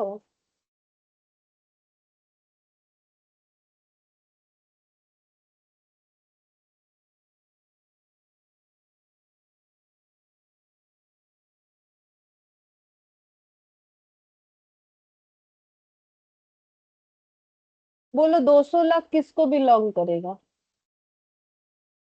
मेरा आवाज तो आ रहा है। रेस्टोरेंट को। हाँ सही तो हुआ है, रेस्टोरेंट वाला 200 लाख लेगा, उसका फूड आइटम उसने बेचा तो वो लेगा ना 200 लाख। और डिलीवरी चार्जेस जो है वो किसका अर्निंग है, 60 लाख का जो डिलीवरी चार्जेस। जोमेटो का। हाँ, और जो जीएसटी है 40 लाख वो किसको जाएगा। जीएसटी कौन लेता है, कौन कलेक्ट करेगा, बोलो, टैक्स पढ़ते हो तुम लोग, जीएसटी कौन लेगा। कलेक्ट कोई भी करे, अर्निंग किसका है जीएसटी। रेस्टोरेंट का। नहीं, जीएसटी का अर्निंग देखो, रेस्टोरेंट वाला रखे या जो जिगैटो वाले के पास रहे, लेकिन क्या उनका अर्निंग है या उनको देना पड़ेगा, टैक्स का अमाउंट किसके पास जाता है।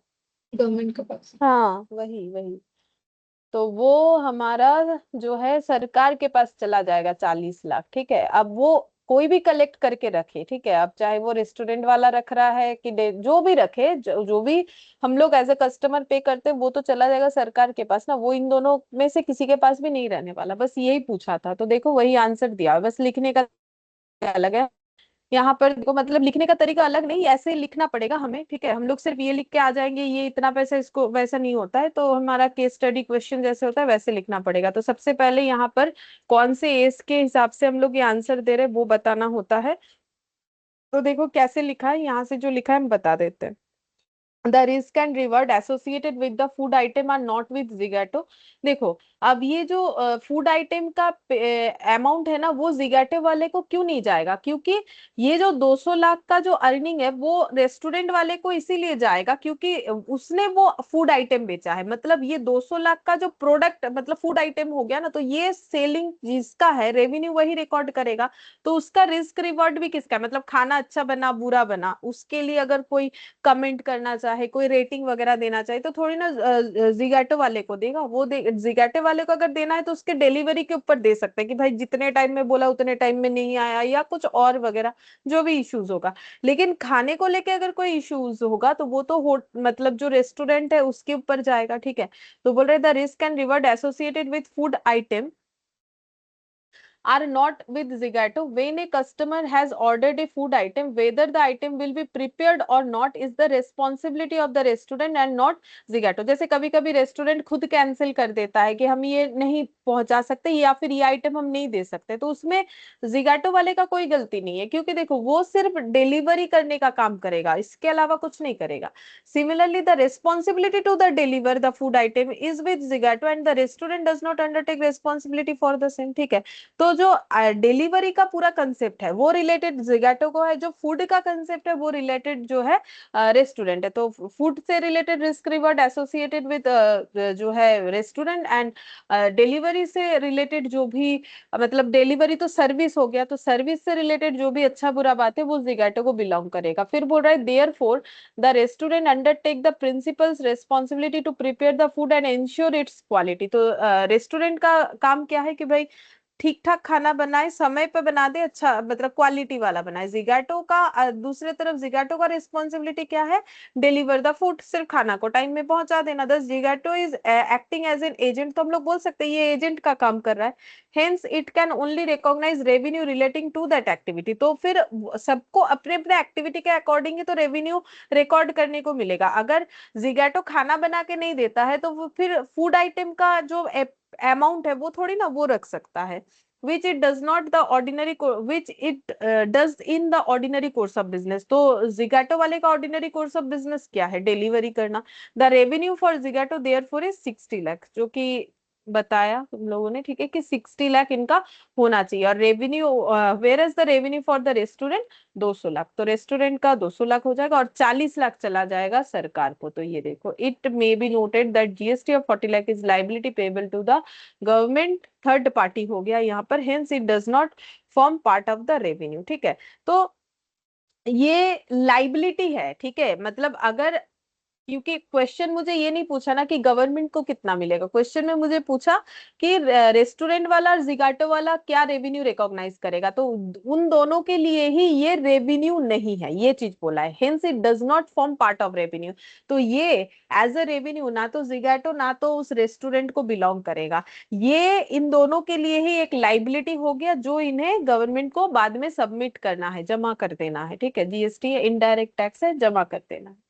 तो ये हो गया मेरा इलास्ट्रेशन 1, तो यहीं से हम बता देते, ठीक है। और अगर कोई लिख के दिखाना होगा तो दिखा देंगे। तो इलास्ट्रेशन 1 ये हम लोग का हो गया। फिर इलास्ट्रेशन 2, इलास्ट्रेशन 2 में देखते हैं क्या बोला है।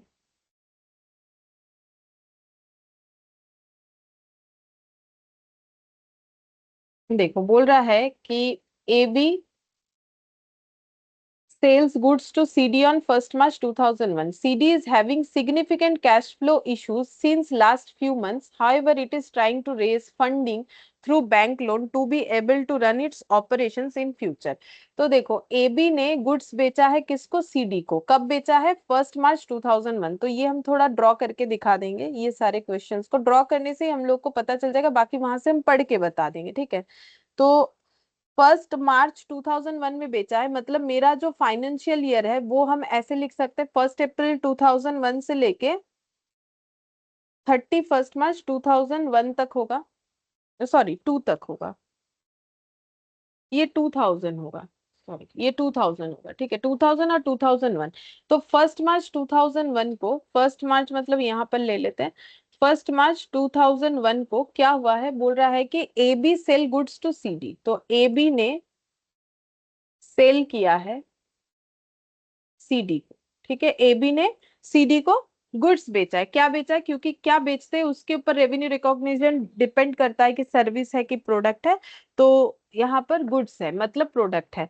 अच्छा, फिर सीडी जो है मतलब जो परचेजर है उनका क्या दिख रहा है, having significant cash flows issue since last few months. तो सीडी का कुछ प्रॉब्लम चल रहा है, इनको पैसे का फ्लो नहीं हो रहा है, तो ये चाह रहा है कि it is trying to raise funding through bank loan. ये चाहता है कि किसी तरीके से इनको बैंक लोन मिल जाए and able to run its operations in future, और ये लोग जो भी काम करते हैं ये फ्यूचर में अच्छे तरीके से कर पाए, ये सोचना है इनका। On 5th May of 2001, CD is able to seek the funding and is expected to be able to pay for the goods in future। तो 5th May 2001 को, 5th May 2001 कब आएगा, इसके बाद आ जाएगा, ठीक है। तो 5th May 2001 को ये जो लोन के लिए सोच रहे थे ना, तो सीडी को क्या मिल गया, इस डेट पे लोन मिल गया, ठीक है, लोन मिल गया। और ये अब सोच रहे हैं कि हाँ ठीक है, अब हम लोग जो है अपना जो भी पेमेंट वगैरह बाकी है वो आराम से पे कर सकते हैं। At the time of sale it is difficult for AB to ascertain whether it will be able to collect the amount from CD due to poor financial condition।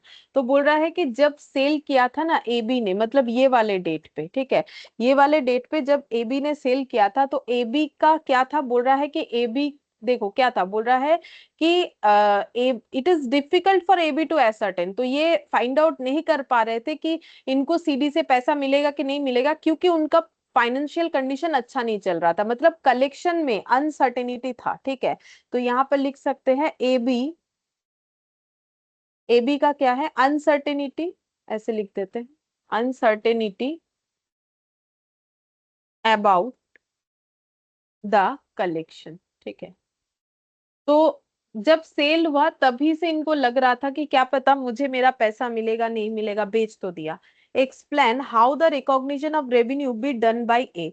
तो A, sorry, done by A B, तो A B को कैसे अपना revenue recognise करना चाहिए वो हमें बताना है, मतलब किस तरीके से हम लोग किस तरीके से ए बी अपना रेवेन्यू रिकॉग्नाइज करेगा। तो बोलो क्या लग रहा है, ए बी अपना रेवेन्यू रिकॉग्नाइज कैसे करेगा, जब सेल किया तब अनसर्टेनिटी दिखा था इनको। तो सेल कब हुआ था, सेल हुआ था इस फाइनेंशियल ईयर में, ठीक है। तो इस फाइनेंशियल ईयर में सेल कब हुआ था, 1 मार्च को, सॉरी फाइनेंशियल ईयर तो यहाँ कंप्लीट हो रहा है, ठीक है। तो यहाँ पर जब मेरा फाइनल अकाउंट्स बनेगा, मतलब कौन बनाएगा, एबी का जब फाइनल अकाउंट्स बनेगा, क्वेश्चन ये है कि इनको अपने, मान लो अगर ये कंपनी है तो जो भी है, तो इनको बाई सेल्स बोल के क्या सीडी को बेचा गया सामान का सेल वैल्यू रिकॉर्ड करना चाहिए या नहीं करना चाहिए। अगर अनसर्टेनिटी है तो देखो ना, अभी तो पढ़ा है, अनसर्टेनिटी है तो नहीं करना चाहिए, जब तक अनसर्टेनिटी चलेगा। तो बोलो रिकॉर्ड करना चाहिए नहीं करना चाहिए। बोल रहा है कि जब बेचा था तभी इनको लगा था कि अनसर्टेनिटी होगा, मैंने सारा चीज यहाँ पर ड्रॉ करके दिखा दिया। तो बोलो इनको रिकॉर्ड करना चाहिए, इस फाइनेंशियल ईयर में सेल हुआ है तो होगा रिकॉर्ड, तो इसी फाइनेंशियल ईयर में होगा। तो इस फाइनेंशियल ईयर में इस सेल को रिकॉर्ड करें या ना करें, बोलो ना, कुछ तो लग रहा होगा, या तो रिकॉर्ड करें या ना करें, बोलो। अनसर्टेनिटी तो दिया हुआ है ही, अनसर्टेनिटी का कंसेप्ट तो बताया गया है कि अगर अनसर्टेनिटी लगता है तो पोस्टपोन कर दो रेवेन्यू रिकॉग्निशन। तो बोलो रिकॉर्ड होगा कि नहीं होगा, क्या लगता है। पोस्टपोन होगा। हाँ मतलब नॉट रिकॉग्नाइज्ड, रिकॉर्ड नहीं करना चाहिए एबी को, ठीक है। तो फिर एबी सेल तो कर दिया है, सोचो एक चीज, सेल हुआ है बट वो सेल को रिकॉर्ड नहीं कर सकेगा, फिर कॉस्ट एंड रेवेन्यू का जो मैचिंग कंसेप्ट है वो कैसे पूरा होगा। मतलब हम लोग एक चीज पढ़ते हैं ना अकाउंट्स में कि रेवेन्यू के साथ कॉस्ट मेरा मैच होना चाहिए। तो मैंने प्रोडक्ट बेच दिया है लेकिन हम सेल रिकॉर्ड नहीं करना चाहते हैं। मतलब सीधा बात है, मान लो मैंने एक परचेस किया था, एग्जाम्पल दे रहे 100 रुपए का, ठीक है। अब मैंने उसे बेच दिया है, मान लो मैंने उसे बेच दिया है 120 रुपए में, बट हम ये नहीं चाहते कि हम यहाँ पर करे, मतलब ऐसे करके 120 रिकॉर्ड करके यहाँ 20 रुपए का ग्रॉस प्रॉफिट दिखाए, ये हम नहीं करना चाहते क्योंकि मेरे इस सेल में अनसर्टेनिटी है। ठीक है, अगर हम एस के हिसाब से चले तो हम सेल रिकॉर्ड नहीं करेंगे, सेल रिकॉर्ड नहीं होगा तो मेरा प्रॉफिट रिकॉर्ड नहीं होगा, तो मेरा लेजर क्लोज कैसे होगा? इधर 100 इधर भी 100 होना चाहिए। तो अब इधर के 100 को क्लोज करने के लिए यहाँ एक 100 रुपए लिखना पड़ेगा, तो उसको बाई साइड में क्या बोल के लिखे, बोलो क्या दिखाए ट्रेडिंग में?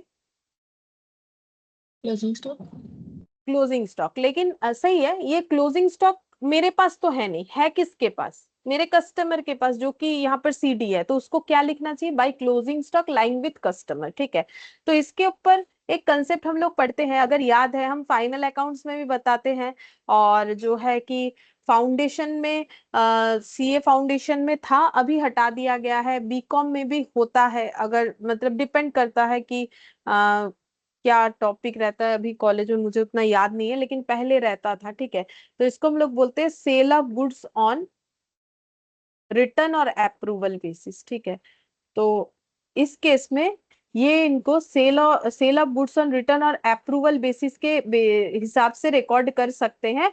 इसी के बेसिस पे हम लोग लिख सकते हैं by closing stock line with customer. ठीक है, वो हम लोग लिखते हैं कि हम लोगों ने कस्टमर को गुड्स दिया, ठीक है, और बोला कि 15 दिन बाद बता दो लेना है नहीं लेना है, और इस 15 दिन को कंप्लीट होने के पहले ही अगर ईयर एंड हो जाता है सेलर का, तो वो अपना फाइनल अकाउंट्स बनाएगा, तो उसके लिए भी सेम प्रॉब्लम है।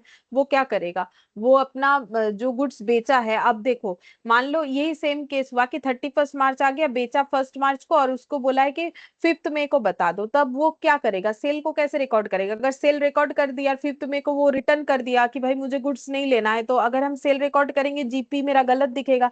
तो ये रूल्स बताया जाता है। तो एक काम करो, मैचिंग प्रिंसिपल को सही रखने के लिए उसको सेल ना दिखा के, सेल को कैंसिल कर दो, सेल ना दिखा के उसे क्लोजिंग स्टॉक दिखा दो। यहाँ भी वही चीज हो रहा है। ठीक है, इलास्ट्रेशन टू।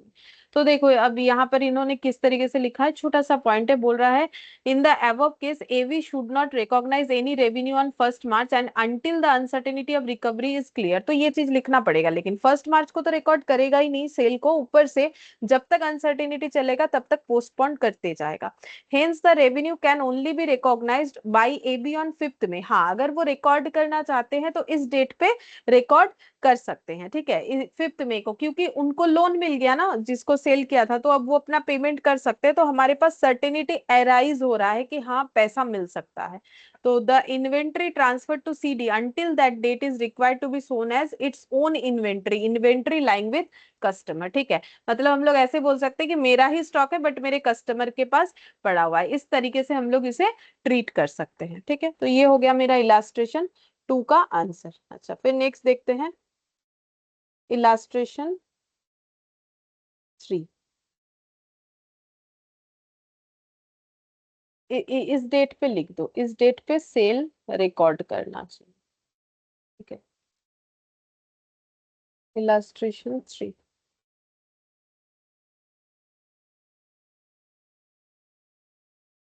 इलास्ट्रेशन थ्री में देखते हैं क्या बोला है। सेम क्वेश्चन है, ठीक है, थोड़ा सा इधर उधर बोला है। बोल रहा है कि AB sells goods on 1st Jan 2001 for 2 lakh. After the sale was made, CD is having significant cash flows issues. It is trying to raise funding through bank loan to be able to run its operation in future. Same question है, बस date अलग दे दिया है कि 1st Jan को इन्होंने goods बेचा है। ठीक है, however it is unable to do so and has gone under liquidate on 15th March 2001। अब यहाँ पर बात अलग हो गया, वहां उनको लोन मिल गया था, यहाँ पर इनका लोन पाने का जो मतलब कोशिश था वो बेकार हो गया, इनको लोन मिला नहीं, और ये 15 मार्च को ये सीडी जो है लिक्विडेट हो गया, मतलब सीडी जो कंपनी या एंटिटी जो भी बोलो था वो बंद हो गया। ठीक है, तो पहले इतना हम लोग लिख लें यहाँ पर। देखो 1st Jan 2001 इस डेट को सेल हुआ है, यहाँ पर लिखते हैं 1st Jan 2001 गुड्स AB ने बेचा है CD को, AB ने बेचा है CD को 2 लाख का सामान। ठीक है, अच्छा अब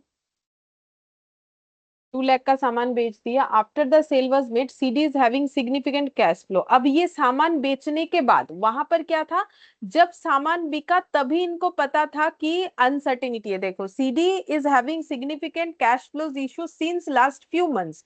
तो कुछ लास्ट फ्यू मंथ से ये प्रॉब्लम चल रहा है। वो पता होने के बाद भी एबी ने बेचा, ठीक है, ये पॉइंट था यहाँ पर। लेकिन ऐसा नहीं है, यहाँ पर बोला है कि after the sale was made CD is having significant cash flows. तो ये जब बेचा तब लेकिन किसी तरीके का, इसका मतलब अनसर्टेनिटी नहीं था, ठीक है, नो अनसर्टेनिटी। ये दोनों फर्क है इस क्वेश्चन के लैंग्वेज में।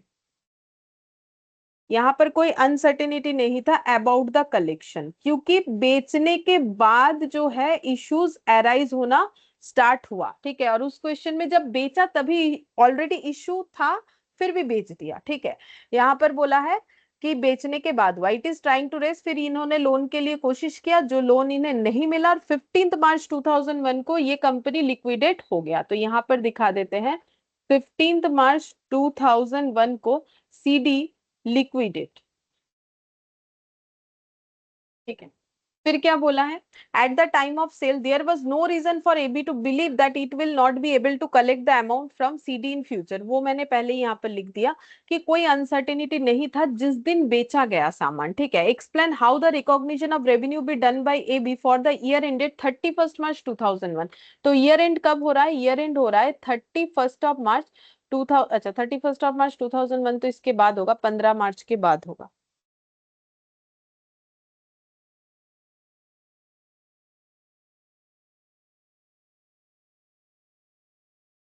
और ईयर फिर स्टार्ट कब हो रहा होगा, 1 अप्रैल 2000 को,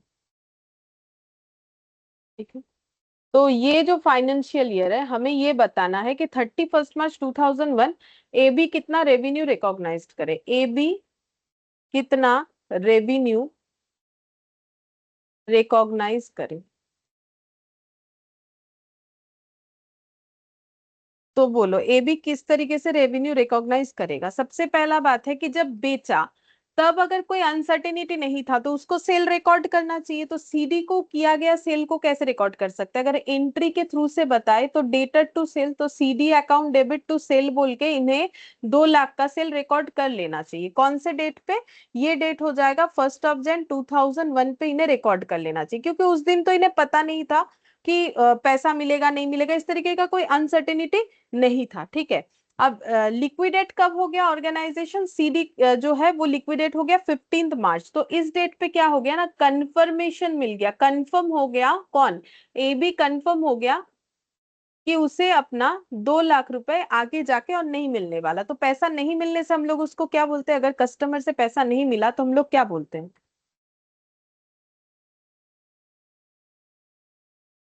बैड डेब्ट बोलते हैं। तो बोलो बैड डेब्ट का एंट्री क्या होता है, बैड डेब्ट लॉस होता है, तो बैड डेब्ट account debit to sales. Debtor, ठीक है। ठीक है, ये हो जाएगा, ठीक है। बैड डेब्ट अकाउंट डेबिट टू डेटर, ठीक है। तो ये एंट्री हो जाता है। तो ये डेटर डेटर कैंसिल, बैड डेब्ट टू सेल्स, मतलब जो बेचा उससे हमारा बैड डेब्ट अराइज हुआ। ये एंट्री कब पास होगा, 15 Jan 2001 को, ठीक है। तो ये एंट्री इनको करना चाहिए। तो ये रेवेन्यू रिकॉग्नाइज करेंगे कब, जिस दिन बेचा, लेकिन 15 तारीख को फिर उसे लॉस बोल के दिखा देंगे। अब देखो इन्होंने कैसे दिखाया है, यहाँ पर पढ़ के देखो, यहाँ पर लिखना पड़ेगा, ठीक है, वो तो हम शॉर्टकट में कर रहे हैं। In the above case at the time of sale it was no not unreasonable for AB to expect an ultimate collection from CD, ठीक है। तो इनके पास किसी तरीके का रीजन नहीं था कि कलेक्शन नहीं होगा, therefore AB should recognise the revenue of 2 lakh on 1 Jan 2001। तो इस दिन तो वो रिकॉर्ड कर ही लेंगे रेवेन्यू, जैसे कि CD टू सेल्स, ये हो गया revenue. And recognise a receivable for the same amount, तो मतलब रिसीवेबल होगा ये सोच के रिकॉर्ड कर देंगे, मतलब क्रेडिट सेल का entry. Later, since CD went into liquidation, AB should write off the receivable and book a loss in the books। तो इनको रिसीवेबल अमाउंट को राइट ऑफ कर देना चाहिए जो सीडी से मिलने वाला है, तो दैट इज टू सीडी बोल के राइट ऑफ कर दिया, और बाकी लॉस को बैड डेब्ट बोल के दिखाना पड़ता है। तो यहाँ पर एंट्री क्या है, ये देखो, सीडी टू रेवेन्यू मैंने सेल लिखा है, बैड डेब्ट टू सीडी, ठीक है। तो ये इस तरीके से 1 तारीख को और 15 तारीख को एंट्री हो जाए।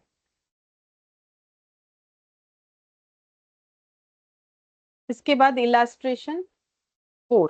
ठीक है, इलास्ट्रेशन 4 देखते हैं क्या बोला है।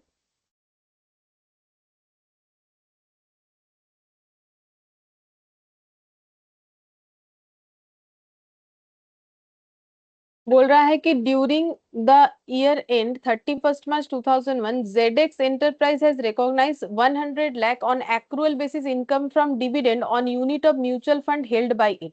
तो जेडेक्स ने म्यूचुअल फंड में इन्वेस्ट कर रखा था, ठीक है, तो उससे जो डिविडेंड मिलेगा उस वो है 100 लाख, उन्होंने वो एक्रूअल बेसिस पे रिकॉर्ड कर दिया। डिविडेंड हमारा कैसे रिकॉर्ड होता है याद करो, राइट टू रिसीव बेसिस पे, ठीक है। अब इन्होंने लेकिन एक्रूअल बेसिस पे रिकॉर्ड किया है। फिर बोल रहा है कि the dividend on mutual fund were declared on 15 June, the dividend was post proposed on 10th April, whether the above treatment is as per the relevant accounting standard। मतलब यहाँ पर relevant accounting standard क्या है जो हम लोग पढ़ रहे हैं, एस, ठीक है, हम लोग कौन सा एस पढ़ रहे हैं, एस, बोलो कौन सा एस पढ़ रहे हैं, 9। 9, ठीक है। तो रेलिवेंट अकाउंटिंग स्टैंडर्ड का मतलब एस 9 के हिसाब से क्या इन्होंने सही ट्रीटमेंट किया है। तो एक बार ड्रॉ करते हैं कि इन्होंने क्या क्या किया है। तो देखो, म्यूचुअल फंड में इन्वेस्ट किया है, पहला बात है, ठीक है। 31 March ईयर एंड में इनको जो है एक्रूअल बेसिस पे डिविडेंड दिख रहा है 100 लाख का मिलेगा। तो 31 March 2001, तो इनका ओपनिंग है 1 अप्रैल 2000, ठीक है। ये हो गया एक फाइनेंशियल ईयर। 31 March को जिन्होंने इन्वेस्ट किया है जेडेक्स को 100 लाख का रेवेन्यू रिकॉग्नाइज कर दिया इन्होंने, ठीक है। जेडेक्स ने 100 लाख का रेवेन्यू रिकॉग्नाइज कर दिया है एक्रूअल बेसिस पे। और ये कैसा रेवेन्यू है उसके ऊपर डिपेंड करता है कि रिकॉग्नाइज करना कितना सही हुआ। ये तो है डिविडेंड का income, revenue recognise on accrual basis, income from dividend, ये डिविडेंड इनकम है, ठीक है। और इन्होंने रिकॉग्नाइज कर दिया। और जो म्यूचुअल फंड में इन्होंने इन्वेस्ट किया था, डिविडेंड ऑन म्यूचुअल फंड में डिक्लेयर्ड ऑन 15 जून, लेकिन डिविडेंड कब डिक्लेयर हुआ, 15 जून को। 15 जून 2001 इस दिन जो है डिविडेंड डिक्लेयर हुआ।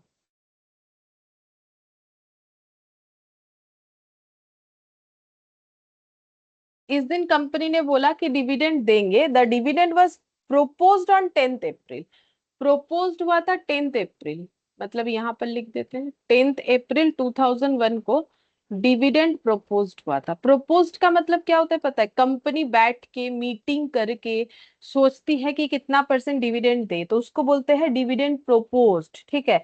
फिर कंपनी एक डेट बताती कि इस दिन डिविडेंड देंगे। तो ये सब हुआ और इन्होंने 31 मार्च को ही 100 लाख का डिविडेंड रिकॉर्ड करके ये बैठे हैं। तो बोलो क्या इन्होंने ट्रीटमेंट सही किया, ये बताने के लिए बोला है। डिविडेंड कब रिकॉर्ड होता है पढ़ के देखो, लिखा हुआ है डिविडेंड जब राइट टू रिसीव जनरेट होता है। राइट टू रिसीव कब जनरेट होता है वो भी लिखा हुआ है, कहाँ चला गया, ये रहा। राइट टू रिसीव कब जनरेट होता है ये भी बता दिया गया, जिस दिन डिक्लेयर होता है। तो बोलो इन्होंने सही किया है कि गलत किया है।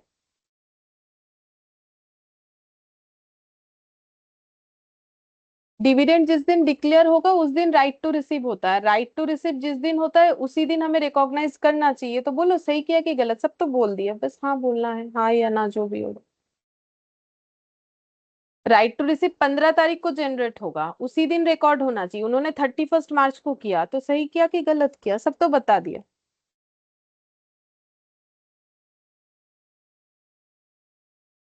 गलत किया। गलत किया, हम तो आंसर ही बोल दे रहे, बस ये बताना है कि नहीं तब तो सही नहीं किया ना, क्योंकि राइट टू रिसीव जिस दिन जनरेट होगा उस दिन रिकॉर्ड होना चाहिए, तो 15 तारीख को होना चाहिए, किया है 31 मार्च को, तो गलत किया है। वही तो मैंने तो बता ही दिया आंसर। तो देखो क्या बोला है, dividend from investment in shares are not recognised in the statement of profit and loss until a right to receive payment is established. मतलब जब तक राइट टू रिसीव जनरेट नहीं होता है तब तक हम लोग स्टेटमेंट ऑफ पीएल में डिविडेंड का इनकम नहीं दिखा सकते हैं।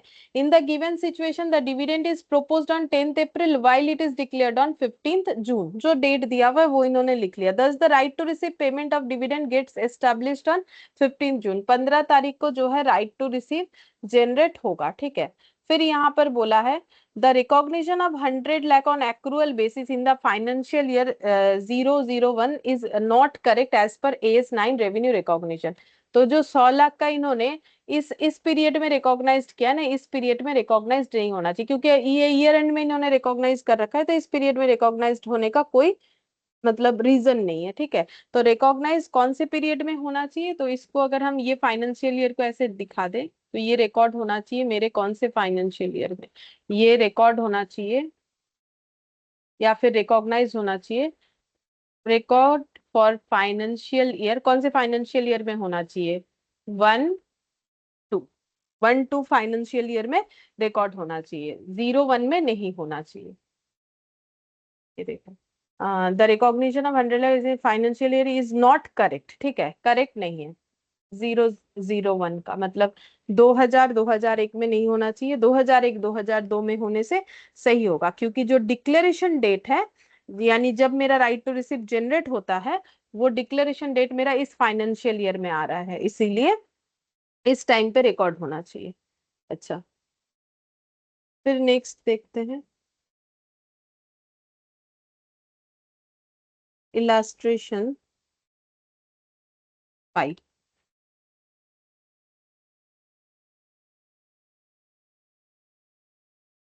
इलास्ट्रेशन 5 यहाँ पर बोला है Y Limited used certain resources of X Limited. In return, X Limited received 10 lakh and 15 lakh as interest and royalty respective from Y Limited. तो Y Limited ने जो है X Limited का कोई resources यूज किया है और बदले में Y Limited ने X Limited को क्या दिया है, 10 लाख और 15 लाख का इंटरेस्ट। तो 10 लाख का इंटरेस्ट दिया है और रॉयल्टी के हिसाब से 15 लाख दिया है। ठीक है, तो इंटरेस्ट क्यों दिया होगा, शायद लोन वोन लिया होगा। ठीक है, और रॉयल्टी तो इसका कोई प्रॉपर्टी यूज किया होगा। ठीक है, मतलब जो इंटेंजिबल है। During the year 2001 2002 you are required to state whether and on what basis this revenues can be recognised by X limited. X limited को ये रेवेन्यू कैसे रिकॉग्नाइज्ड करना चाहिए, तो इंटरेस्ट का जो रूल्स है उस हिसाब से रिकॉग्नाइज करना चाहिए, रॉयल्टी का जो रूल्स है उस हिसाब से रिकॉग्नाइज करना चाहिए। मतलब अगर हम इस क्वेश्चन को ड्रॉ करें तो ये कुछ ऐसा हो रहा है।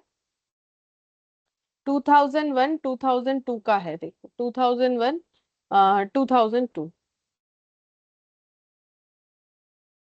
ठीक है, एक्स लिमिटेड को रिसीव हुआ है, एक्स लिमिटेड को रिसीव हुआ है इंटरेस्ट 10 लाख, रॉयल्टी 15 लाख। ठीक है, ये रिसीव हुआ है। अब इनको रिकॉर्ड कैसे करना चाहिए, तो AS9 का जो रूल्स है वो लिख देना पड़ेगा। क्या लिखेंगे कि इंटरेस्ट कैसे रिकॉर्ड होता है, यहाँ पर जो लिखा हुआ है वो लिखने से ही हो जाएगा। ठीक है, इंटरेस्ट रिसीव्ड होता है प्रोपोर्शनेट बेसिस पे, revenue is recognised on the time proportionate basis, और जो रॉयल्टी है वो इस तरीके से accrual basis in accordance with term of agreement charge for use of asset like know how, ये लिखना पड़ेगा। अब देखो यहाँ पर कैसे लिखा हुआ है वो हम बता देते हैं। तो ये देखो, ये दोनों चीज, ये रूल्स जो है वो लिखना पड़ेगा। तो लिखा है कि as per AS9 on revenue recognition, revenue arising from the use by others of enterprise resources yielding interest and royalty should only be recognized when no significant uncertainty as to measurability और collectibility exist। तो पहले ये बता दिया है कि recognise सिर्फ और सिर्फ तभी होगा, चाहे वो इंटरेस्ट हो रॉयल्टी हो जो भी हो, कि अगर मेरा कोई सिग्निफिकेंट अनसर्टेनिटी नहीं है। ठीक है, मतलब कोई नो सिग्निफिकेंट अनसर्टेनिटी, मतलब सर्टेनिटी होना चाहिए, अनसर्टेनिटी नहीं होना चाहिए, मेजरेबिलिटी होना चाहिए और कलेक्टिबिलिटी एग्जिस्ट करना चाहिए। This revenues are recognised on the following basis. तो फिर इस तरीके का रेवेन्यू, चाहे वो रॉयल्टी और इंटरेस्ट का जो बात हो रहा है वो कैसे रिकॉर्ड होना चाहिए, तो इंटरेस्ट कैसे रिकॉर्ड होना चाहिए, जैसे मैंने लिखा है on A time proportionate basis taking into account the amount of outstanding and the rate applicable. Therefore X Limited should recognize interest revenue of 10 lakh. उसके बाद उनको 10 लाख, तो वो तो अमाउंट हमें बता दिया था, तो 10 लाख का रेवेन्यू रिकॉग्नाइज कर लेना चाहिए। अगर उस रेवेन्यू को पाने का किसी तरीके का अनसर्टेनिटी नहीं है, उसको हम लोग मेजर कर पा रहे हैं, वो कलेक्टिबिलिटी है, मतलब पैसा मिलेगा, इस बात का मुझे गारंटी है। रॉयल्टी कैसे होना चाहिए? Accrual basis in accordance with the term of the relevant agreement. ये देखो ना, मैंने जो लिखवा है वही, ये देखो, accrual basis in accordance with the term of agreement हमारा रॉयल्टी का रिकॉर्ड होना चाहिए। Therefore X limited should recognise royalty revenue of 15 lakh. तो वो 15 लाख का जो है रॉयल्टी को रिकॉर्ड कर सकते हैं, कौन से बेसिस पे? एक्रूअल बेसिस पे, और जो टर्म्स कंडीशन है। और इंटरेस्ट कैसे? प्रोपोर्शनेट टाइम बेसिस पे रिकॉर्ड हो जाएगा। और ये जो बोला है the amount outstanding and the rate applicable, मतलब वही जितना, देखो इंटरेस्ट किस चीज पे? लोन अगर हुआ तो लोन का जितना पैसा बाकी है into rate of interest into time, तो वही टाइम प्रोपोर्शनेट, ठीक है।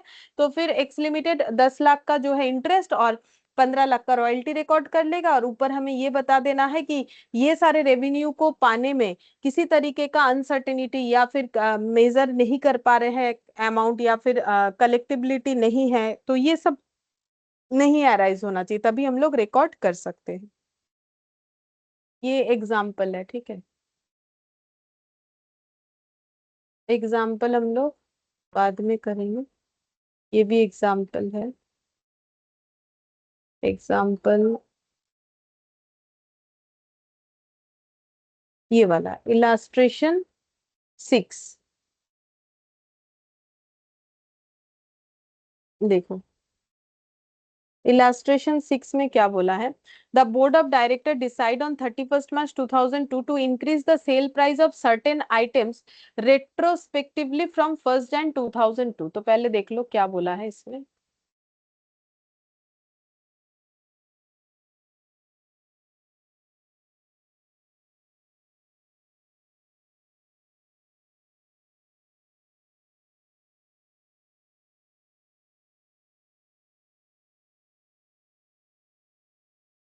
तो बोल रहा है कि the board of director decide on 31 March 2002, 31 March 2002 में बोर्ड ऑफ डायरेक्टर ने डिसाइड किया है कि ये अपने सेल प्राइस को ऑफ सर्टेन आइटम्स, कुछ आइटम का सेल प्राइस बढ़ा देंगे, फ्रॉम 1 जनवरी, मतलब रेट्रोस्पेक्टिवली बढ़ा देंगे। रेट्रोस्पेक्टिवली बढ़ाने का मतलब ये ऐसे हो जाएगा, 1 जनवरी से बढ़ाएंगे। तो 1 जनवरी कौन सा बोला है? 1 जनवरी 2002। तो यहाँ लिखते हैं 1 जनवरी 2002, ठीक है। इंक्रीज होगा यहाँ से sale price, increase from this date. और ये डिसाइड कब हुआ है? 31 मार्च 2002 को डिसाइड टू इंक्रीज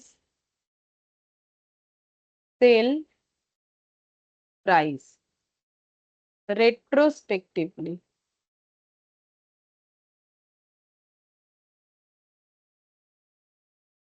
रेट्रोस्पेक्टिवली इन्होंने डिसाइड किया है कि 1 जनवरी से बढ़ा देंगे। 1 जनवरी से बढ़ाने का मतलब है ऐसा नहीं कि आज डिसाइड किया 31 मार्च को, इससे बाद, इसके बाद से हम लोग मान लो 31 मार्च तक जो प्रोडक्ट 10 रुपए में बिकता था उसके बाद से 12 रुपए में बिकेगा, ये नहीं है।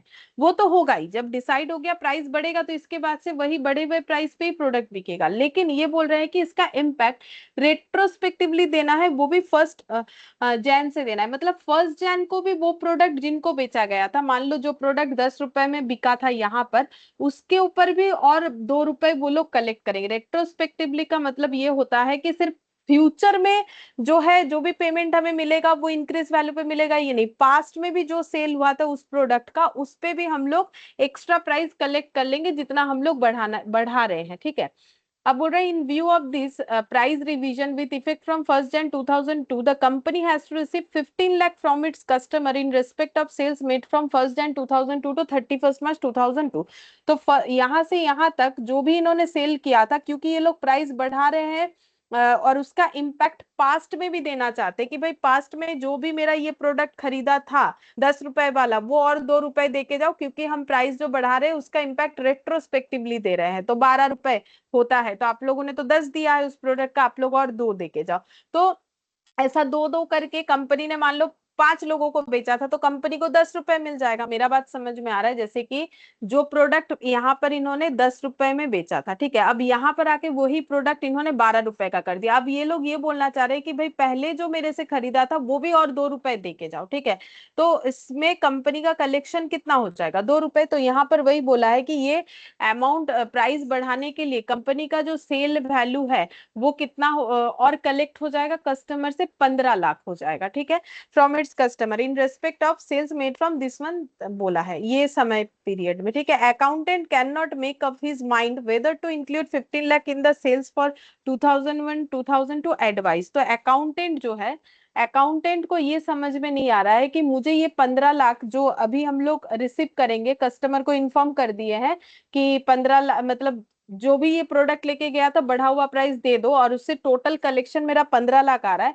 तो 15 लाख क्या ये फाइनेंशियल ईयर में हम रिकॉर्ड करें या ना करें, ये अकाउंटेंट का कंफ्यूजन है, ये हमें बताना है कि रिकॉर्ड करें या ना करें। तो आंसर क्या होना चाहिए? तो देखो, आंसर इस तरीके से देना चाहिए कि अगर मेरा ये 15 लाख मिलने का सर्टेनिटी है तो मुझे रिकॉर्ड करना चाहिए, क्योंकि रिकॉर्डिंग का रूल्स या रिकॉग्निशन का रूल्स क्या है? तो इन्होंने कुछ नहीं बोला है तो प्रोडक्ट बेचा है। प्रोडक्ट बेचने से क्या होता है कि देखो, पहला बात है कि सर्टेनिटी पे भी एक बात होता है। अगर सर्टेन है, ठीक है, रिकॉर्ड करे, अगर सर्टेन है कलेक्शन, सर्टेन कलेक्शन होगा ये हमें पता है, तो हम लोग रिकॉर्ड कर सकते हैं। और रिकॉर्ड नहीं करना चाहिए, ठीक है, अगर सर्टेन अनसर्टेनिटी है, ऐसे बोल सकते हैं, अनसर्टेनिटी है कलेक्शन पे तो मुझे रिकॉर्ड नहीं करना चाहिए, ठीक है, ये मुझे आंसर देना चाहिए। तो देख लो, अगर कुछ नहीं बोला है तो प्रोडक्ट बेचा। प्रोडक्ट का और क्या रूल्स होता है? देखो, ट्रांसफर होना चाहिए प्रॉपर्टी टू बायर, वो तो पहले ही हो चुका था जब प्रोडक्ट बेचा था। सिग्निफिकेंट रिस्क रिवॉर्ड, वो भी बायर को लाइक कर रहा है। अब ये वाला पॉइंट, सिग्निफिकेंट अनसर्टेनिटी, तो अगर देखो ये 3 कंडीशन फुलफिल होता है तो ही तो हम लोग प्रोडक्ट बेचने का सेल को रिकॉग्नाइज करते हैं ना। तो अगर अनसर्टेनिटी नहीं है तो रिकॉर्ड करेंगे, और अगर अनसर्टेनिटी है ये 15 लाख मिलेगा कि नहीं मिलेगा तो रिकॉर्ड नहीं करेंगे। तो वही चीज शायद लिखा हुआ होगा, देख लेते हैं। बोल रहा है कि price revision was affected during the current accounting period 2001-2002। तो ये इसका इम्पैक्ट 2001-2002 को आया है, ठीक है। ये देखो, ये 1 अप्रैल से स्टार्ट होगा, 1 अप्रैल 2001 से लेके 31 मार्च 2002, इस फाइनेंशियल ईयर में प्राइस जो बढ़ा है उसका इम्पैक्ट आ रहा है। As a result the company stands to receive 15 lakh from its customer in respect of sales made from this date to this date.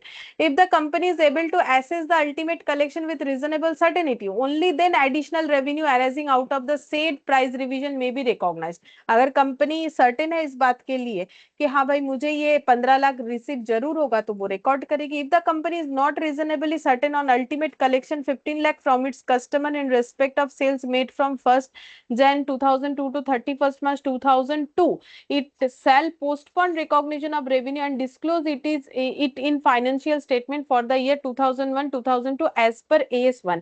तो अगर अनसर्टेनिटी है तो फिर इन्हें इसको रिकॉर्ड नहीं करना चाहिए, रिकॉर्डिंग मतलब रिकॉग्निशन को पोस्टपोन कर देना चाहिए जब तक अनसर्टेनिटी लगा हुआ रहेगा, ठीक है।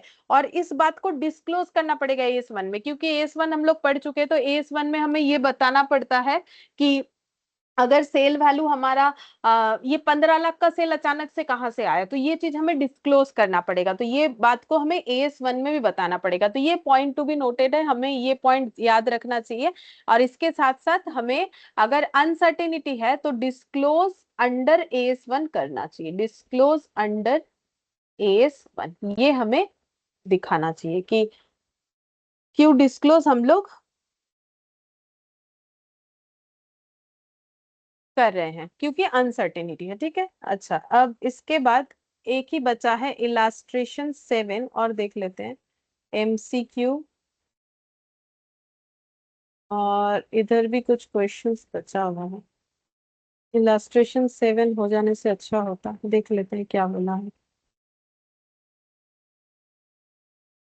ये, बता देते हैं। देखो थियोरेटिकल है, तो यहाँ पर बोल रहा है एक क्लेम लॉन्च विथ रेलवे इन मार्च 2001, मार्च 2001 में रेलवे के ऊपर रेलवे के ऊपर क्लेम हुआ है for loss of goods for 2 lakh had been passed for payment in March 2003 for 1,50,000, ठीक है। No entry was passed in the books of the company, तो किसी कंपनी ने रेलवे के ऊपर क्लेम लॉन्च किया है, जो कि इस वजह से किया कि रेलवे के थ्रू से इनका गुड्स जा रहा होगा और इनका 2 लाख रुपए का गुड्स लॉस हो गया, तो इन्होंने क्लेम किया है 1.5 लाख। लेकिन इनको ये देखो इन्होंने क्लेम किया है 2 लाख का और had been passed for payment in March 2003, और इनको मार्च 2003 में क्लेम मिला है 1.5 लाख का। अब बोल रहा है कि advice P company limited about the treatment for the following in the financial statement of accounts for the year ended 31 मार्च 2003। तो 31 मार्च 2003 में ये जो इनको क्लेम रिसीव हुआ है, इसका इनका ट्रीटमेंट क्या होना चाहिए ये हमें बताना पड़ेगा। तो हम थोड़ा सा इसको ड्रॉ कर लेंगे। इलास्ट्रेशन 7। तो x0 से x1 और x1 से x2 और x2 से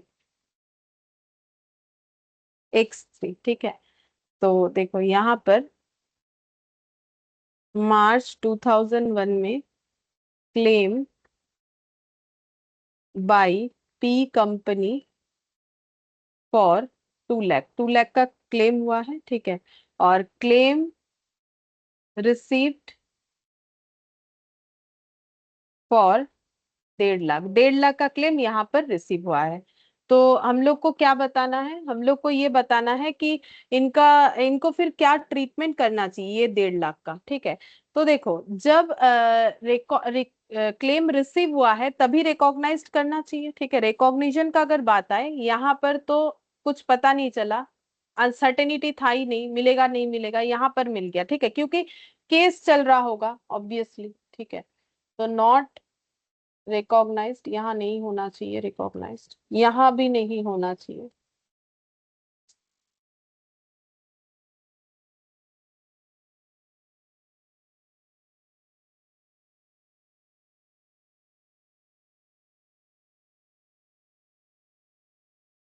यहाँ रिकॉग्नाइज्ड होना चाहिए। रिकॉग्नाइज करने से तो एक बार पढ़ के बता देते हैं।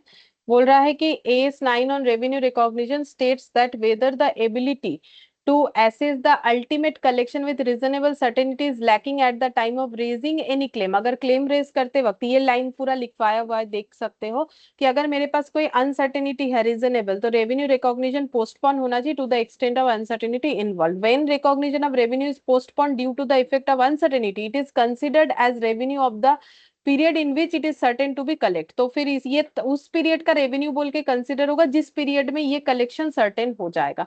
इन this case it may be assume that collectibility of claim was not certain in the earlier period, पहले तो इसका कोई सर्टेनिटी था नहीं।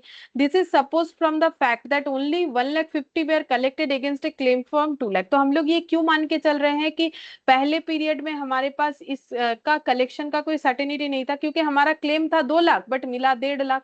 तो इसका मतलब हमें खुद नहीं पता था कि हमें ये क्लेम एक्चुअली में मिलेगा नहीं मिलेगा, कितना मिलेगा। तो इससे हम लोग ये मतलब एजम्पशन लगा सकते हैं कि क्लेम का पाने का सर्टेनिटी नहीं था। So the transaction can not be taken as a prior period item, ठीक है। तो हम लोग ये प्रायर पीरियड आइटम मान के इस पीरियड में रिकॉर्ड नहीं कर सकते हैं, ठीक है। कि इस सिचुएशन में, इस कंडीशन में जो है, मतलब यहाँ पर वो सिचुएशन ऑकर हुआ था बट हम लोग रिकॉर्ड यहाँ कर रहे हैं, तो प्रायर पीरियड आइटम क्या हो गया, ये सब प्रायर पीरियड आइटम हो गया। तो प्रायर पीरियड आइटम के हिसाब से हम लोग इसे रिकॉर्ड नहीं कर पाएंगे। Hence receipt of 1,50,000 shall be recognise, जब रिकॉग्नाइज करेंगे जिस दिन, जब रिकॉर्ड सॉरी जब रिसीव हुआ, ठीक है, तब रिकॉग्नाइज करेंगे, यानी 2003 को। फिर यहाँ पर और एक पॉइंट बोला, ये याद रखो, in the light of AS5 हम मैंने करवा दिया है एक बार, ठीक है, फिर रिवीजन तो होगा। It will not be treated as extraordinary item, और ये कोई एक्स्ट्राऑर्डिनरी आइटम बोल के भी ट्रीट नहीं होगा। ये क्लेम है बोल के ये एक्स्ट्राऑर्डिनरी आइटम नहीं है। क्यों नहीं है वो हम बता देते हैं। क्योंकि देखो हमारा गुड्स जो है नॉर्मल है कि रेलवे के थ्रू से जाता होगा, हम लोग रेलवे वाला ट्रांसपोर्टेशन यूज करते हैं। अब इसमें अगर कुछ लॉस प्रॉफिट होता है तो ये हमारे बिजनेस का नॉर्मल पार्ट हो जाएगा, ठीक है। तो ये कोई एक्स्ट्राऑर्डिनरी आइटम नहीं है। एक्स्ट्राऑर्डिनरी आइटम जैसे कि क्लेम को हम लोग मानते हैं ना कि हमारा कोई किसी तरीके का इंश्योरेंस क्लेम वगैरह मिला, तो उसे एक्स्ट्रा ऑर्डिनरी आइटम बोलते हैं, बट ये कोई एक्स्ट्रा ऑर्डिनरी आइटम नहीं है, क्योंकि गुड्स जो है ट्रांसपोर्ट होना बिजनेस के केस में ये एक नॉर्मल बात हो गया। However AS5 states that when item of an income and expenses within profit or loss from ordinary activities are of such size, nature, or incidence that their disclosure is relevant to explain the performance of the enterprise for the period. The nature and amount of such item should be disclosed separately. Accordingly, the nature and amount of this item should be disclosed separately. तो बोल रहा है ये extraordinary item नहीं है। और वैसे भी AS5 हमें क्या बताता है कि जब हमारा किसी तरीके का इनकम या एक्सपेंस जनरेट हो रहा है ऑर्डिनरी एक्टिविटी से, अब इनकम है तो प्रॉफिट जनरेट होगा, एक्सपेंस है तो मतलब लॉस एक्सपेंसेस जो भी आएगा, ठीक है, एक्सपेंसेस से, तो बोल रहा है ऑर्डिनरी कोर्स ऑफ एक्टिविटी में तो उसका जो भी साइज होगा, नेचर होगा, incidence, that there disclosure relevant है कि नहीं है, ठीक है। तो explain the performance of the enterprise for the period, अगर वो जो रेलिवेंसी कैसे पता चलेगा कि वो हमारे इंटरप्राइज के परफॉर्मेंस को अगर इम्पैक्ट करता है, उसका साइज, नेचर या फिर वो इंसिडेंस, तो फिर हमें क्या करना पड़ेगा, वो डिस्क्लोज करना पड़ता है सेपरेटली, ठीक है। AS5 हमें यही बताता है। तो अकॉर्डिंगली इसके हिसाब से the nature and amount of this item should be disclose separately, तो हमें ये अलग से सेपरेटली डिस्क्लोज करना चाहिए, ठीक है। तो यहाँ पर ये कैसे डिस्क्लोज होगा, अकॉर्डिंग टू AS5 ये डिस्क्लोज होना चाहिए, ठीक है। तो ये रिकॉग्नाइज होगा इस यहाँ पर, और उसके पहले तक ये AS5 के अकॉर्डिंग सेपरेटली डिस्क्लोज होते रहेगा जब तक वो रिकॉग्नाइज नहीं हो रहा है। तो AS5 के हिसाब से वो डिस्क्लोज होते जाएगा बाकी पीरियड में, ठीक है, ये और ये पीरियड में, जब तक ये रिकॉग्नाइज नहीं हो रहा है। तो देखो इलास्ट्रेशन सारा कंप्लीट हो गया है, अब इसमें MCQs और जो प्रैक्टिकल क्वेश्चन और कुछ एग्जांपल्स बाकी है, ठीक है। फिर बाकी हम लोग नेक्स्ट क्लास में करेंगे।